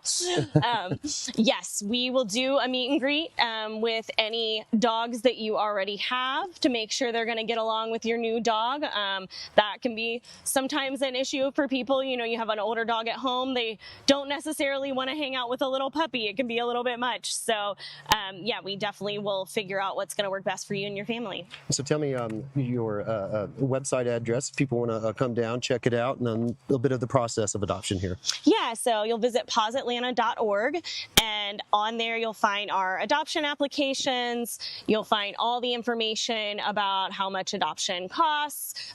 All of our adoptable animals are fully spayed or neutered and vaccinated, and you'll submit an application online, and then our team will reach out to you about dogs that you might want to meet. And we do also do walkthroughs, so if you just want to stop by, take a look at the dog, see who catches your eye, that is also something you can do. And I mean, that's cool that you guys have all the photos and pictures of the doggies and the other animals online and stuff. I mean, you can check them out and all that. That's really, really cool. And also too, you guys are open for donations if because you guys have to feed these animals, right? Yeah, absolutely. So we have a donation bin outside of our front gate, so you can drop off donations anytime. And we also are always accepting donations of unexpired, unopened pet food. We have a pet food bank that's open to people in our community who are going through hard times and need help feeding their pets. So any pet food that you want to donate is also welcome. But don't ever bring a pet here and drop them off, because that's just not cool. And also, it's unlawful too, correct? Yes, that's correct.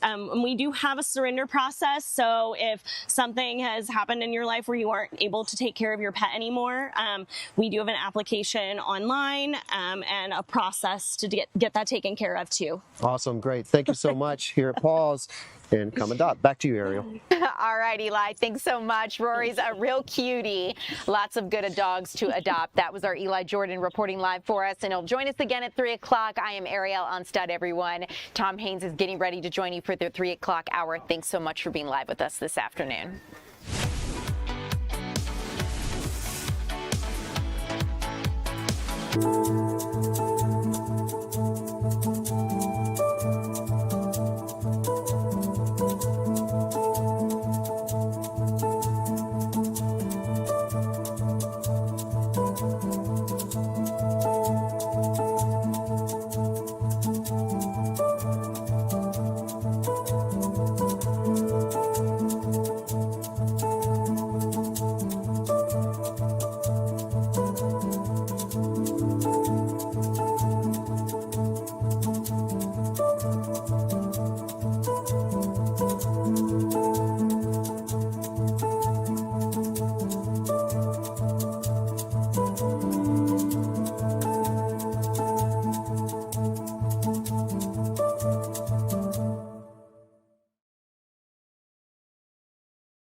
Good afternoon, everybody. Welcome to the 3 p.m. streaming hour here on Fox Local. So happy you're with us on this Wednesday afternoon. I'm Tom Haynes, live in the Fox 5 Atlanta newsroom. Got a lot of ground to cover both here at home and overseas. We're going to talk about in a second the situation in Nepal, where several Americans are missing after devastating floods in that country. We're going to check in with the Fox weather team who's been monitoring the situation over in Nepal. But just take a look at what I'm talking about here. There's a desperate search for survivors after the floodwater, which you can kind of see up in the upper right-hand corner of your screen there, is rushing through that part of the world. Take a look at this dramatic rescue, which just happened. This is video that we just brought in of that poor man in his home. They were able to pull him out. The problem is so many people are missing over there, among them many Americans. So the United States is keenly aware of what's going on. The rescue, both on the ground and using aerial resources, is on. And the desperate search for survivors continues in Nepal. Again, we have the Fox weather team, our network partner, standing by live. They're going to fill us in on the situation in Nepal here any moment. As soon as we can hook up with them, we certainly will. Are we ready for Doug Evans? Because there's a big development in the 5-year missing persons case in Meriwether County. That story we'll want to talk about as well. Other headlines for you this afternoon. An historic piece of Atlanta history is in ruins today after a destructive blaze in the Old Fourth Ward. Take a look at this video. Crews arriving at the former Dairy Queen on North Avenue about 1:40 this morning. So this fire breaking out in the early morning, evening hours. Fire rescue there on the scene. Firefighters actually spotted the flames themselves while en route to an unrelated call at nearby Claremont Hotel just a couple of blocks away, and then saw this. The pass-by allowed them to attack the inferno before 911 calls were even started, saving a neighboring apartment building from catching fire itself. It was an active fire out there. The popular soft-serve spot served the community for 60 years before closing just a few months ago. Investigators say the building was vacant, but signs indicate a squatter may have been staying on the property there. No one was found inside, and the cause remains under investigation this afternoon. Atlanta police have one person in custody this afternoon following an attempted bank robbery in Buckhead this morning. Take a look at this video. Officers called to the Wells Fargo on Peachtree Road near Peachtree Battle just after 10 o'clock. Investigators say that a suspect attempted to rob the branch before being quickly detained at the scene. Stunned customers on hand say trying to escape into heavy morning traffic on Peachtree would have been nearly impossible anyway. Police have not yet released the suspect's name or specific charges, and it remains unclear if any money was taken or anyone was injured. There has been a second suspect now in custody in connection with the deadly Sweet Auburn mass shooting that left one person dead and 10 others injured. The FBI's Violent Crime Task Force arrested Nasser Williams, charging him with murder and 10 counts of aggravated assault. Investigators say that Williams was one of 3 gunmen who opened fire into a crowd near streetcar stop on Edgewood Avenue back in July 2025 after an argument escalated there. 27-year-old Santos Wyatt was killed in the blaze. Williams marks the second arrest in the case following a RICO of Arnold's capture last year. Federal agents say a third suspect remains at large and that more details on that individual will be released soon. Atlanta police issuing a stern warning after a series of Facebook Marketplace meetups turned into armed robberies in southwest Atlanta. Investigators say 3 separate victims were robbed at gunpoint in the area of Podoma Circle during the month of July after arranging to buy PlayStation 5 and Xbox consoles through the Facebook Marketplace app. What's the problem with that? Police believe that the same suspects are behind all 3 incidents and were merely turning buyers to the location in order to steal their cars. Authorities are asking anyone with information to call Crime Stoppers, the number 404-577-TIPS. But take a look at video of what we're talking about here. A reward now being offered for details leading to an arrest, and you can remain anonymous.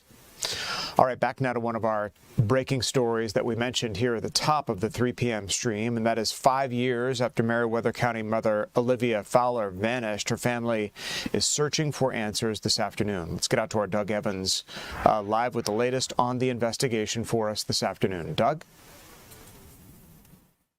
Tom, another painful anniversary has come and gone for Olivia Fowler's family. She went missing back in 2021, and still to this day they don't have any clue as to what caused her death. She was eventually found, her remains found in 2023, positively identified her through DNA in 2023, and but they still don't have any answers as to what happened to her. I talked with Meriwether County Sheriff Chuck Smith, also Tamara McCoy, Olivia's aunt. You'll be hearing that sound tonight on Fox 5 News at 4, 5, and 6 this evening. So it's just another just tragic anniversary for this family in which they have very few answers as to what happened to Olivia Fowler, mother of 3. She was last seen on a rural road in Meriwether County near Manchester back in 2021. What had happened was a game warden who apparently knew her saw her walking on the road. She was wearing sandals, and there was a description of some clothing, and that was it. Vanished that day. No other sighting of her after that. It took a long time for them to find her remains in a wooded area, and then another year to identify them positively as hers. Tamara McCoy, Olivia's aunt, spoke with me this morning. Man, what a terrible time for this family. No answers, no closure. Ms. McCoy is battling cancer now, discovered by doctors here in the last year. And so her 3 children now, I believe they said they were 3, 7, and 11. And they know that they've got some hard conversations coming up in the future with these children as they get older and they wonder what happened to the mother. So it's just another anniversary. It is the 5th anniversary.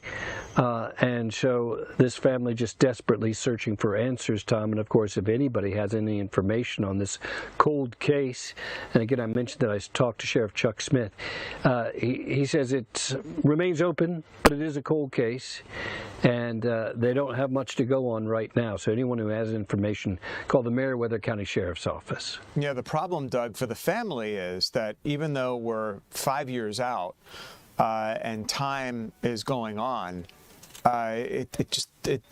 time doesn't heal wounds for families with so many unanswered questions and closure, and children who have a mother that they're wondering exactly what might have happened. And so have all the leads kind of run dry in this case? I mean, it's like the Katie Janess situation. I mean, we just don't hear anything from Atlanta police about that poor woman who was murdered in Piedmont Park with their dog, and lots of dead ends and lots of unanswered questions and just so many loose ends that are unable to be tied up together. Yeah, not a great comparison in cases, except for the fact that they both remain unresolved after years and years of investigation. In the Piedmont Park murder, you had tons of evidence that was left behind at the scene. You knew how the victim died. There were avenues of investigation, people to talk to, things like that. In Olivia Fowler's case, there's not that way. When they discovered her remains, they were just bones. There was nothing about them that gave them any clue as to how she died. There was nothing there at the scene that stood out to them in ways that was evidence that pointed to someone or something. So, both tragic cases for sure, absolutely. Unfortunately for both of the families of these women, just simply no answers, regardless of how much evidence and investigation was done or not done.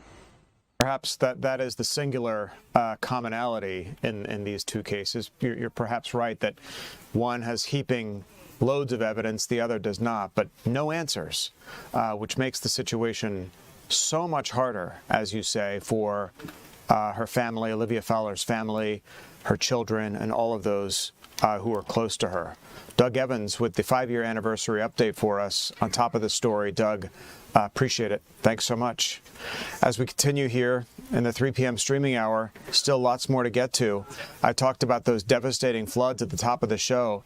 The situation just awful in Nepal. Sometimes we are remiss to talk about stories happening around the world, but wanted to focus on this case, not only because of the devastation affecting the people who live in that area, but the fact that there are Americans missing. Let's get out to our reporter, Katie Byrne, who's been watching this story for us this afternoon. Katie, Mother Nature has no mercy in many cases. Give us the status in terms of the rescue operation, how many people they've been out. We watched video a second ago, literally plucking one man from his home with floodwaters ravaging just feet away. And now we're learning that many Americans are missing in this flood. That's exactly right. And we're learning more about what led to all of this. In fact, we're getting a much clearer picture this afternoon in terms of what triggered these catastrophic flash floods in Nepal. According to the U.S. Geological Survey, they've been able to look at additional data that shows them that it was actually a landslide, not an earthquake, that this all started from. And that landslide generated so much seismic energy that the event registered at a magnitude 5.2. So a little bit of confusion initially over what exactly led to this, and all these videos that we're seeing now show essentially what looks like a wall of water and mud come rushing through towns, taking out bridges, road infrastructure, electricity infrastructure. There's communications issues out there right now, and a massive search and rescue operation underway involving a number of helicopters. In fact, that's the main way it seems that these officials are able to reach people. But this all happened early Wednesday in the mountainous region near Nepal's border with China, and that water came rushing through in the middle of the day for a lot of folks. It was early in the morning, so daylight. People were outside, and not much warning came. So this has become this big search and rescue operation. We have a new update this afternoon from the Prime Minister's office in Nepal saying that according to the Nepal Army, 133 people have been rescued today. 106 of those were rescued by helicopters, the other 27 by rescue teams on the ground. And there is still enormous concern for the hundreds of people who remain unaccounted for, including a large number of foreign tourists. Earlier today, the Nepal Tourism Board said Americans are among the missing. They shared there were at least 3 Americans among the missing, but those numbers have been changing throughout the day as officials work to determine who was actually in these affected areas and who has been located. The United States is also now offering its assistance. Secretary of State Marco Rubio says the U.S. is ready to support the government of Nepal with humanitarian assistance. And a State Department spokesperson tells us the U.S. Embassy is working closely with local tour agencies and local authorities to assist Americans in those affected areas. One of the biggest challenges right now, though, is access. Some of the hardest hit spots, they're actually not letting anyone inside because of just how dangerous it is. There's no bridges in some cases. Roads have been destroyed. Power infrastructure, that's out for many. So it's very difficult for even rescuers to get into some of these hardest hit communities. And with so many people still unaccounted for, officials are still warning that that number could continue to change. Officials in Nepal are pledging that anyone who's been hurt will receive medical care for free. And they're also working and have been since early hours of this morning, local time for us, to mobilize emergency shelters and food for the number of families who have been displaced. Just devastating. Katie, any word? You mentioned landslide, and I know you guys at Fox Weather are on top of all kinds of geographical situations, but they have the floodwaters there raging now. Those landslides so intense, as you mentioned, that they triggered seismic alerts. But any threat of further landslides and further danger to those people besides the raging floodwaters that have ravaged that area to this point? It seems like the locations where the search and rescue operations are underway in areas like Rasua village, north of the capital of Nepal, those areas seem to be without any current warnings. But there are some warnings now downstream of those locations where, yes, we're seeing that water continue to rage on into other communities as well. Officials were saying that the worst of the damage, though, has been isolated to that Rasua area, and that's where we're seeing a lot of these search and rescue operations underway. Well, our heart goes out to all of those involved in Nepal and certainly to the rescue personnel who are trying to save people in the aftermath of these raging floodwaters. Fox Weather correspondent Katie Byrne joining us this afternoon with the very latest from that area. Katie, thanks so much. Shifting gears now, Rocky Horror Picture Show actor Tim Curry passing away, dead at the age of 80. The Los Angeles Police Department confirming they responded to a call at his home yesterday, about 11:20 last night, and completed a death investigation for a man in his 80s in a North Hollywood home. TMZ was told that there was no foul play suspected. Curry, born in 1946 in the United Kingdom, well known for his comedic and often villainous roles. He played Dr. Frankenfurter in 1975 Rocky Horror Picture Show and Pennywise from the 1990 adaptation of Stephen King's It. He also acted as Mr. Hector in the holiday classic Home Alone 2: Lost in New York. So actor Tim Curry, dead this afternoon at the age of 80. I want to talk about the Cosby Show actor, the late Malcolm Jamal Warner. Proposed settlement has been filed in Los Angeles to resolve a dispute over the estate of actor Malcolm Jamal Warner, who played Theo on The Cosby Show. Under the petition, Warner's minor daughter would receive primary rights to his estate and trust assets.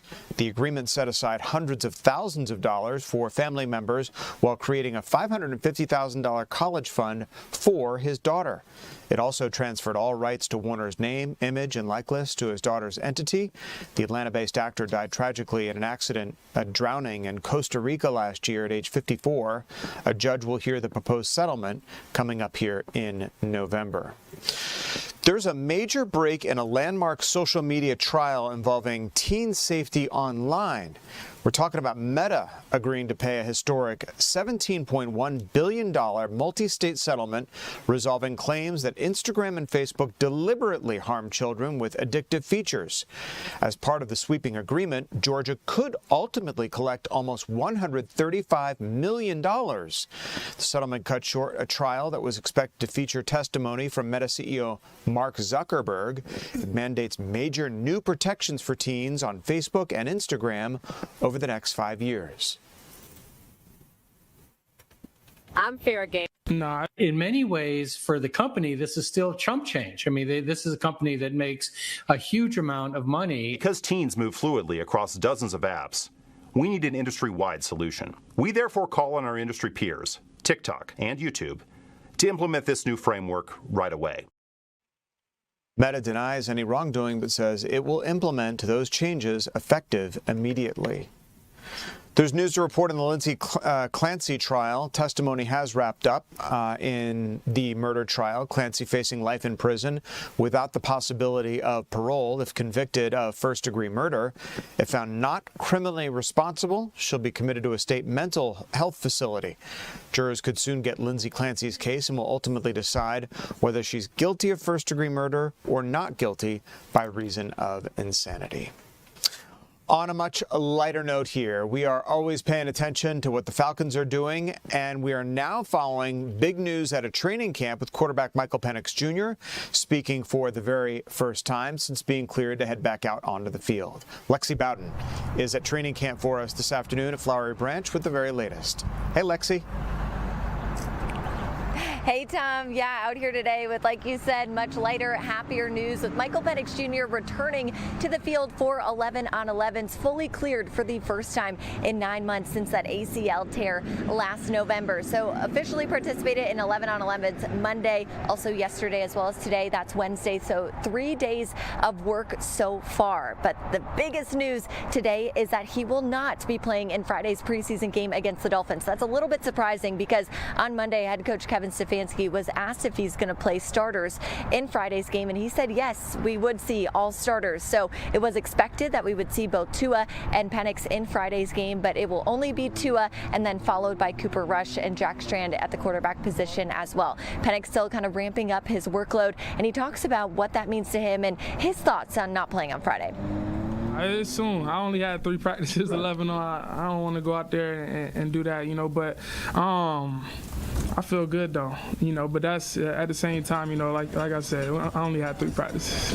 One of the things that you learn from the data that medical provides you is how much you should do, what playing in these games, what playing in joint practices does to your first few weeks of the season from a soft tissue perspective, which I believe in. There's great data that was shared with us at the league meetings, and we've tried to follow through on a lot of that. So getting X number of plays in preseason, getting 2 joint practices, I think sets you up for success in the fall.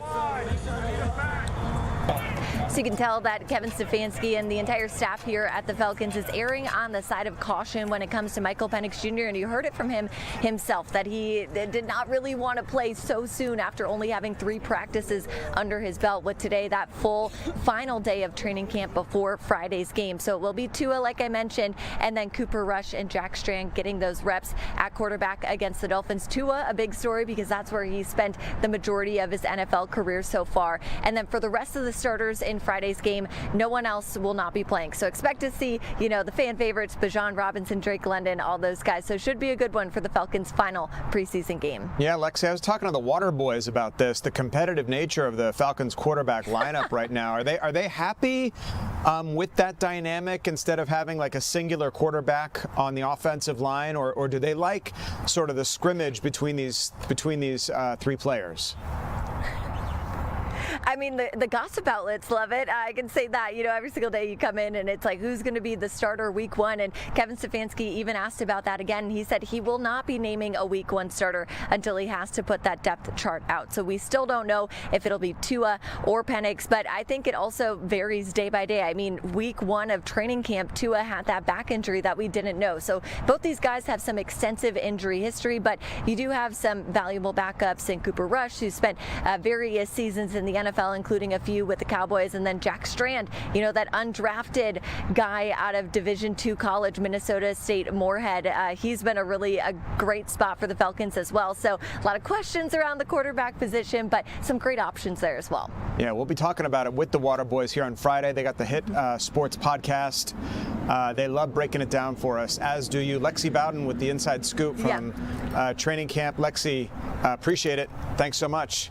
As we continue on a busy Wednesday afternoon of news, we're going to talk weather coming up here with Marquise Mita. We're also going to check in with our good friend Shelley Winter. You know Shelley. He's on WSB Radio. He talks politics all the time between 7 and 9 p.m. Shelley's going to join us here in a couple of minutes to talk about the latest from the campaign trail. There's news about Burt Jones and Rick Jackson that you want to hear about when we come back.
Welcome back to the 3 p.m. streaming hour here on Fox Local. Got a quad box for you.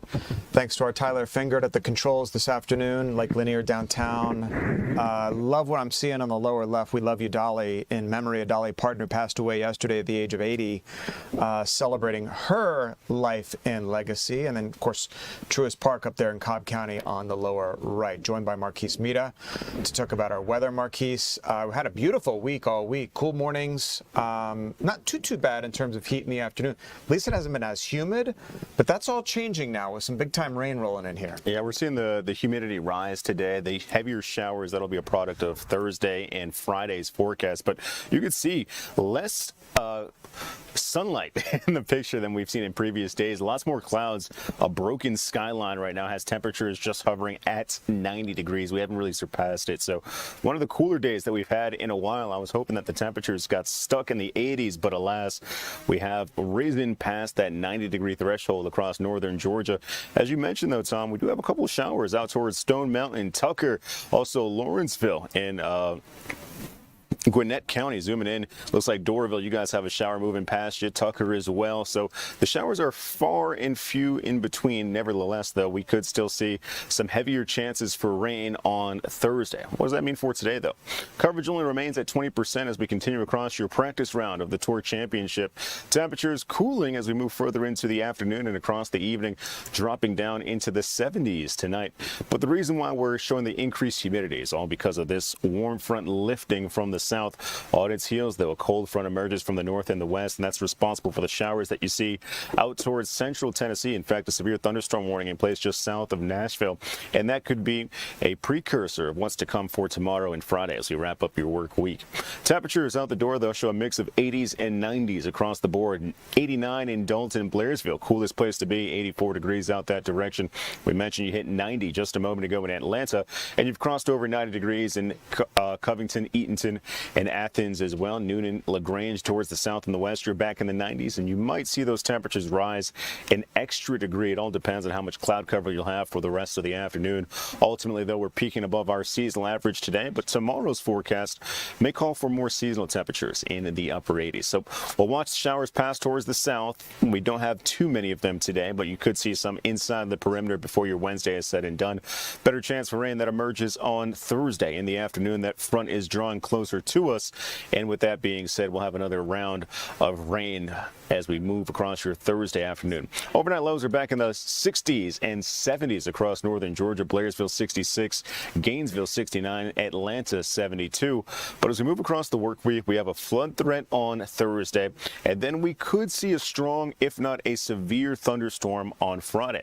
The impacts we're watching out for include damaging wind, large hail, and frequent lightning. I do believe the flood threat will be greater on Thursday, nevertheless, as temperatures are back in the upper 80s. So as we continue across your Tour Championship across East Lake Golf Club in Atlanta, scattered showers and storms are back Thursday and Friday in the afternoon as high temperatures peak in the upper 80s.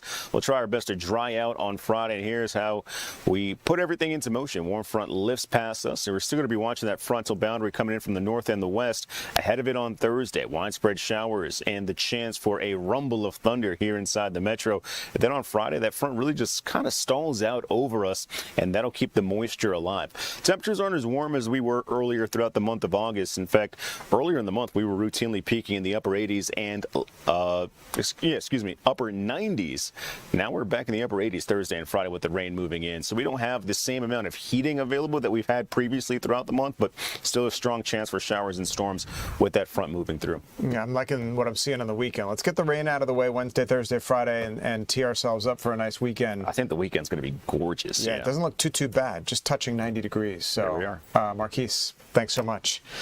Some news to talk about where it relates to Ukraine. The CIA director showing up in Moscow reportedly to talk peace talks, to talk about a resolution of the war in Ukraine, with the Trump administration renewing efforts to find a peaceful end to the conflict there, with CIA Director John Radcliffe on a clandestine mission over to Moscow.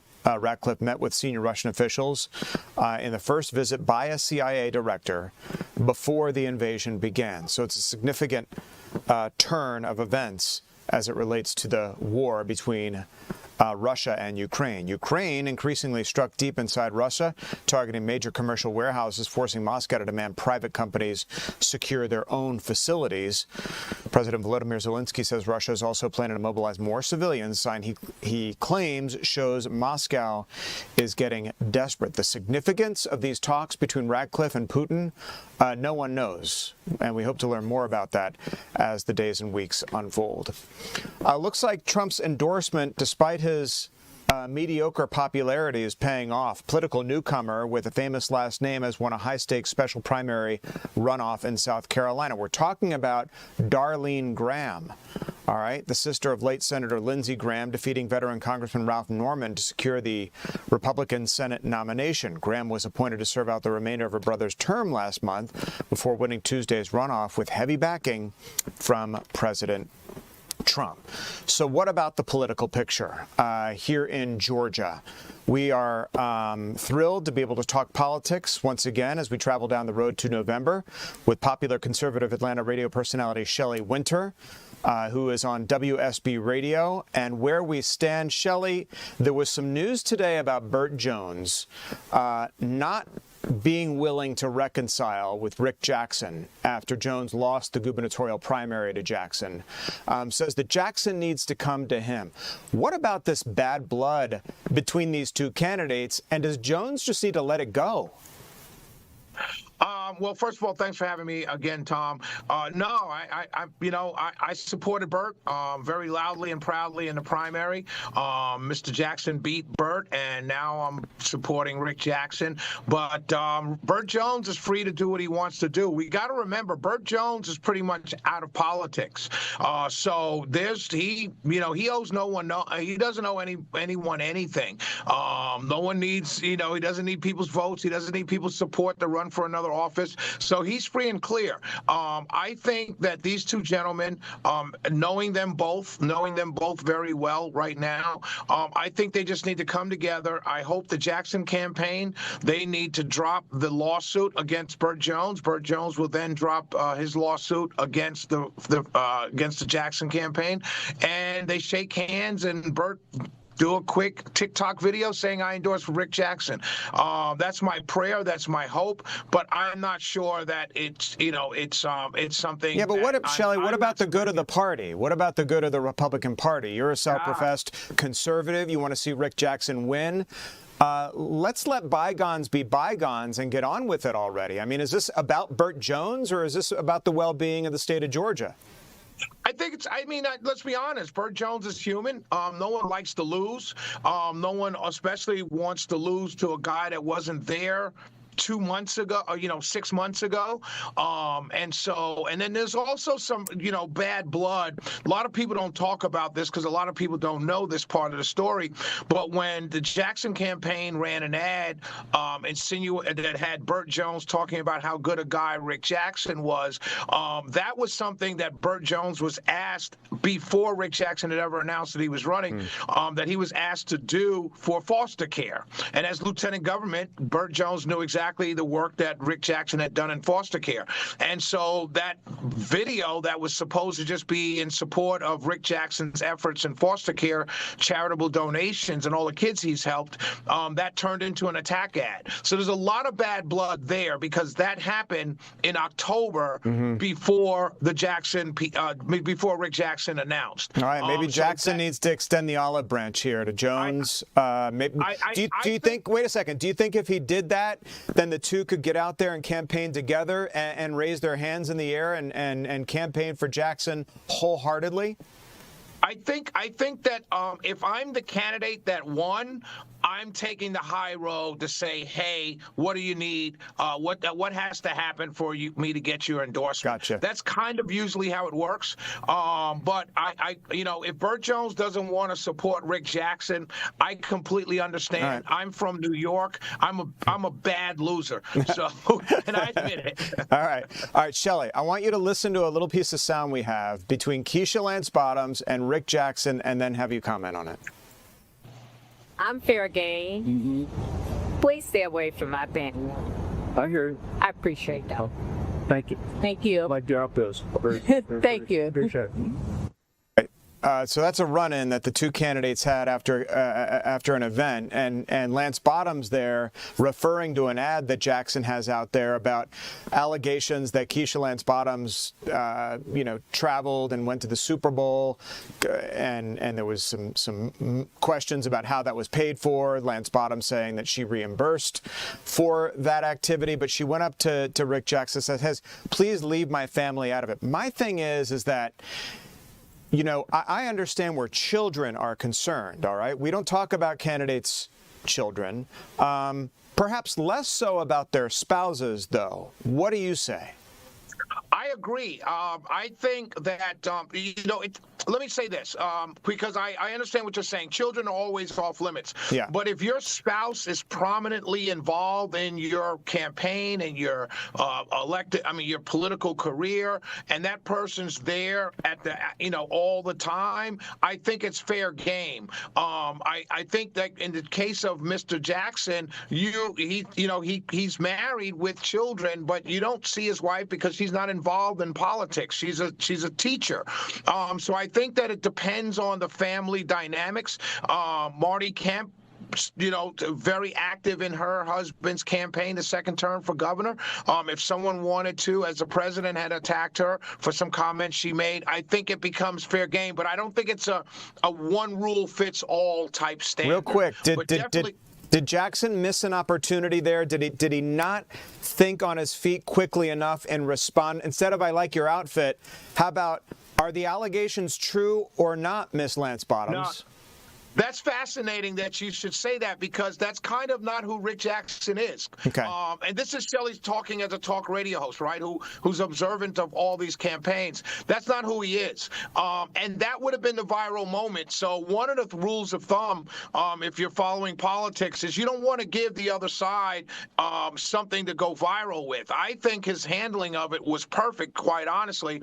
And I thought Keisha Lance Bottoms' handling, putting it out there, I believe it was her people recording at the time. Mm-hmm. So both candidates were very strategic in that moment for their bases. Right. I think Rick Jackson was brilliant just to say, and the compliment at the end was pure Rick Jackson. I like your outfit. Yeah. Let's talk real quick about the United States Senate race. I could talk to you all day, frankly, but Ossoff, Collins, boy, is this a nasty... 7. Huh? I have till 7. Yeah, unfortunately, I have till 4, so I gotta cut it a little shorter. But Ossoff Collins, it sure is a nasty one. A lot of invectives being thrown around on both sides. In my judgment, and just as an observer, more so from Ossoff than Collins, who's on defense, not offense. But how do you measure this race so far? I know you endorsed Ossoff, but looking at it from sort of an outsider's perspective, where do we stand? It looks like it's not going to be a tight race, but I will say this. I'm not sure any of us, when I say us, Republican Party, I'm not sure the Republican Party, they only had one candidate that would have made this race a tighter race and a possible pickup for Republicans, and that was Governor Kemp. Mm-hmm. When Governor Kemp said he wasn't going to run for that seat, I immediately texted the Ossoff campaign and said, how many bottles of champagne have you purchased? Because that was the only guy that was really going to really give him a run. Yeah. I think that everyone that got in the race in the primary, I don't think Dooley would be doing much better. Buddy Carter wouldn't be doing much better. I just think Ossoff is an incumbent. He's not. He's a moderate.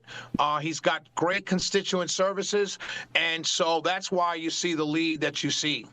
Well, just if it's a spectator sport and they liken politics to sports all the time, we hope for a competitive race on all fronts so that it forces these candidates to talk about the issues that matter most to those folks who are headed into the ballot box.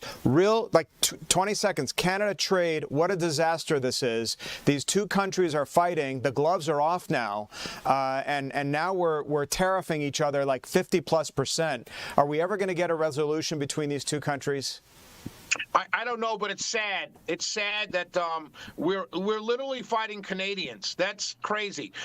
We have baseball teams in Canada. We have hockey teams in Canada.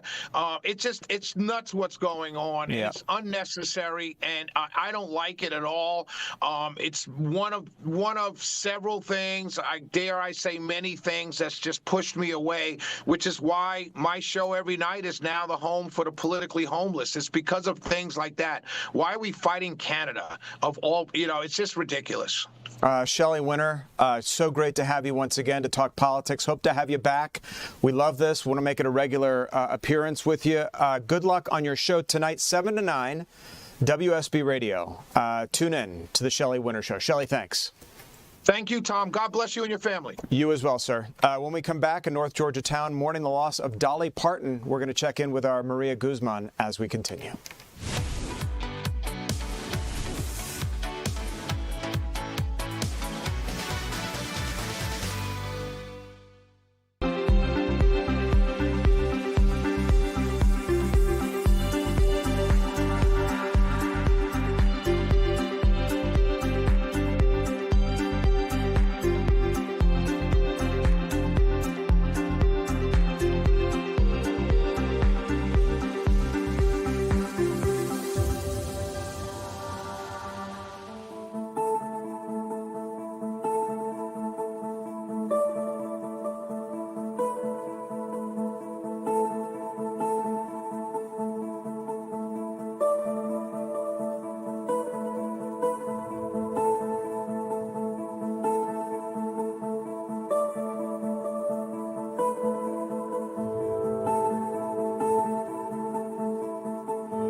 Welcome back to the 3 p.m. streaming hour here on Fox Local. Let me get that off the screen for you. I'm Tom Haynes, live in the Fox 5 Atlanta newsroom. Glad you're streaming along with us today. Excuse me.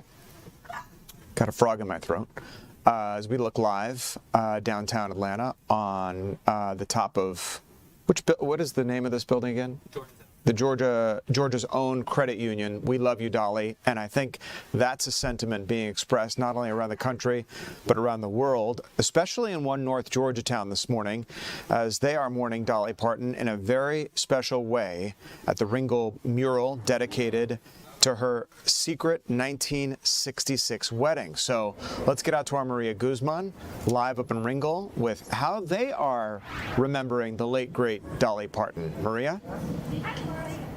Hey, Tom. I mean, just look at the people behind me. This is what I've been seeing all day. I got here around 10 a.m. and it's just been wave after wave of people that are coming here. They're laying down flowers, they're bringing candles, and even handwritten messages. I'm going to go ahead and flip my camera around to show you guys just the scene and the several amount of people right now arriving. There's a couple right there that has a flower and balloon. But just look at all the flowers. There's even butterflies. That's just a big trademark of Dolly. And, you know, Ringgold is where they came and got married in 1966. So right here, there is a heart, and it says Carl and Dolly. Also, to add, we're just steps away from the church where they got married. So this corner right here is very, very important and significant to this town.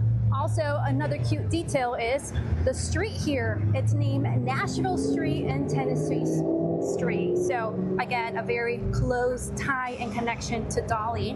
I got to chat with a local neighbor here who told me, you know, if you think of Ringgold, you also think of Dolly and Carl. So let's go ahead and take a listen to that.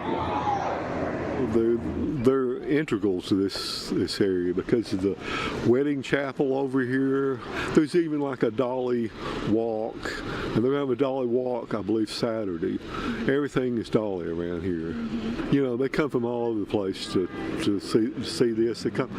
I was talking to people today, you know, that were in Chattanooga. That come, you know, they're going to come by and look at the flowers and all this and the mural. What caught your attention about Dolly? What's unique to her? I believe it's several things. It's her, it's the fact she sang, she wrote songs, she acted, she wrote about 3,000 songs, and things like that. My children love Dolly. My mother loves Dolly. I love Dolly. Dolly fit into everyone's lifestyle, regardless of who they were or what they were, how they loved, how they believed. Dolly fit into their lifestyle in some way. And that's proven year after year when we have 35 plus states represented here in Ringgold, Georgia to celebrate Dolly. I'll go ahead and show you guys again just a live picture of just the amount of people that are coming. This has been the view all day long. And one thing that's really interesting, Tom, as soon as school let out, I started seeing a lot of parents and their kids.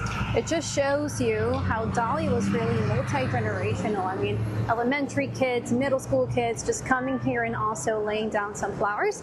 I got to chat as well earlier with the founder of Dolly Dash. She's one of the leaders here in doing a festival that's all about Dolly in Ringgold. She mentioned how this weekend a lot of the businesses here around the city are going to decorate their storefronts in pink and with butterflies. The goal here is to paint the town pink. Well, it's just, you know, as I said, so many corners of the country and the world are celebrating and memorializing Dolly Parton, none more than Ringgold, Georgia, which holds special significance for the iconic singer and her husband. Maria Guzman, live for us with where they're doing exactly that this afternoon. Maria, thanks so much. Want to shift gears, have a little fun, head up to Athens, getting a brand new professional sports team, and today we're finally finding out what they're going to be called. Chris Rosenthal live inside the stadium where they're going to call home. Chris?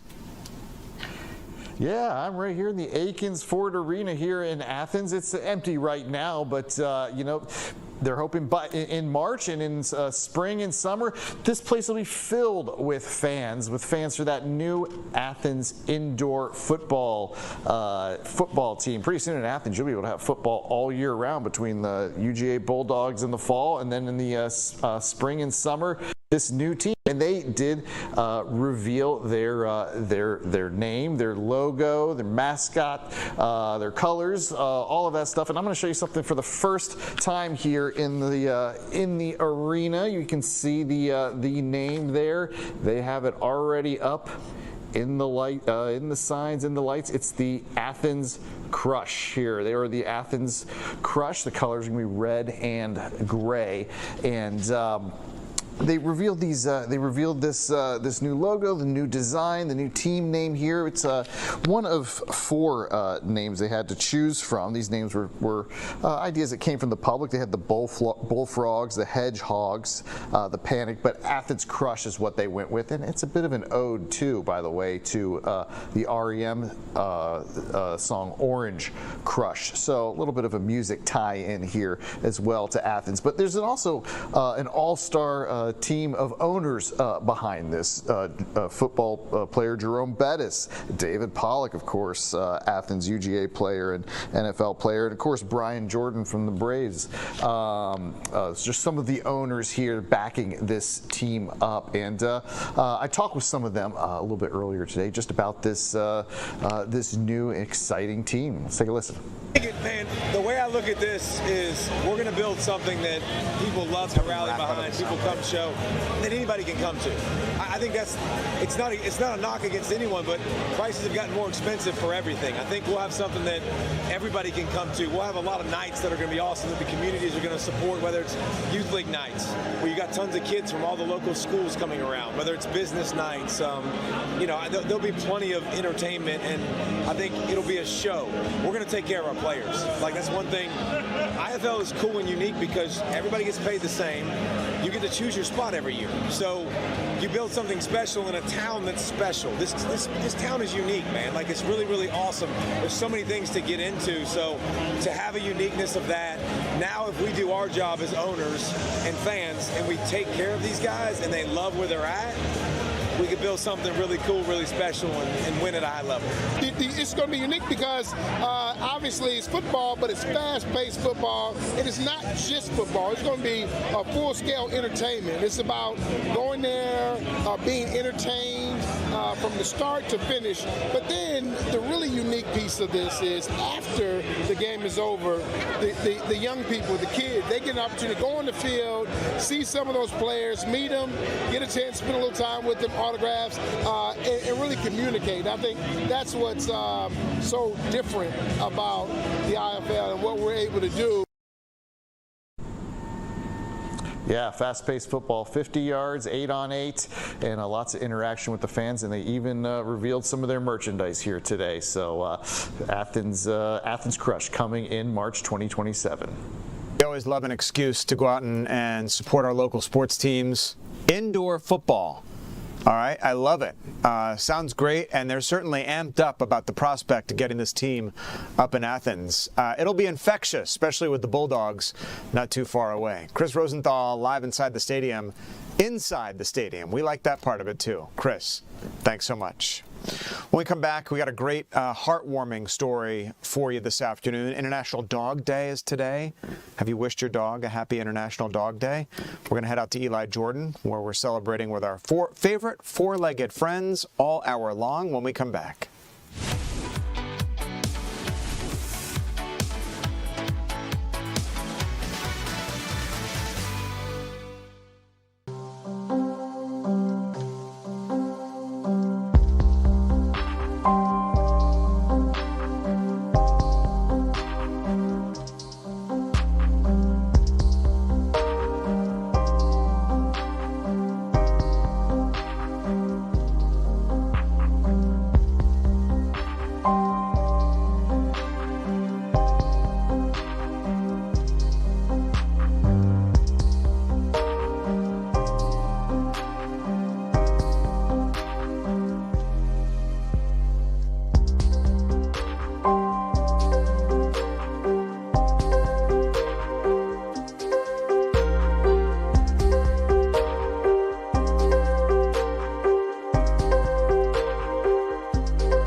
get out to our Eli Jordan this afternoon with some adorable, lovable, adoptable pups looking for their forever homes on this International Dog Day. Eli, what do you got? Hey, good afternoon, Tom. Yes, it's a International Dog Day afternoon now, and I'm here at Paws, and Paws is a really cool 501c3 nonprofit, and they're a no-kill shelter, and it's a great place to get a pet. I know that because I got a pet from Paws once, and it was a cat, not a dog, though. But I am here with Crystal and Peanut Butter. Hey, Peanut Butter. Peanut, this is one of the coolest, sweetest little doggies I've ever seen. He's about 5 years old, and he's a lap dog. And Crystal, thanks for joining us today. So tell me, today's National Dog Day, and you guys have a lot of dogs to adopt, don't you? We do. We have probably over 100 dogs right now in shelter and in foster, all looking for a good home. And I guess it's important, though, to get a right fit. You know, all the dogs are really good, but it's right fit for the humans, I guess. And tell me about the process, you guys, to make sure you get a right fit. Absolutely. So anyone interested in adopting a dog or a cat from us would just visit our website, fill out a simple, quick application form. Just tells us a little bit about you, your household, what kind of animal might work best for you. And then we look at that and have a conversation. What are you looking for in your next family member? What will work? And then we try to match that with who we have on site. And Peanut Butter, I will tell you, is just about perfect. Oh, yeah. Peanut Butter is good. Is it Peanut Butter adoptable? Peanut Butter is adoptable. I would say so. This is a sweet, sweet, laid-back doggy. And so your website is pawsatlanta.org, correct? It is. And is that the best way to set up an appointment? You guys prefer appointments, right? We do prefer appointments because it gives us this time and the space to be able to really talk to you and introduce you to a few dogs. And it's a little bit easier on our staff as well. But yes, fill out that application. You can also give us a call if you want a little bit more information about any specific dog. And real quick, you guys are celebrating your 60th anniversary. We are. You guys have any events coming up for that? We do. September 25th is our big event, Party for the Paws. It's a wonderful, fun event, and that's happening at the Sinclair in Sandy Springs. Awesome. Well, thank you very much, Peanut Butter, and thank you, Crystal Bowman of the Paws Atlanta. Tom, come out here, get yourself a doggy. They can fit you with a sweet, good doggy. It's unanimous, Eli. We all love Peanut Butter. Peanut Butter looks like he's in need of a loving forever home because he has a lot of love. Look at that smile. How can you beat that smile? I know. This is a little good doggy. Come here, good doggy. Eli Jordan, International Dog Day with Paws Atlanta. Yes, you are. Those guys ready for adoption. So step up and open your home to one of these awesome animals like Peanut Butter. I want to thank you for joining us here on the 3 p.m. stream. I'm Tom Haynes. Don't go anywhere. The news continues right here, right now.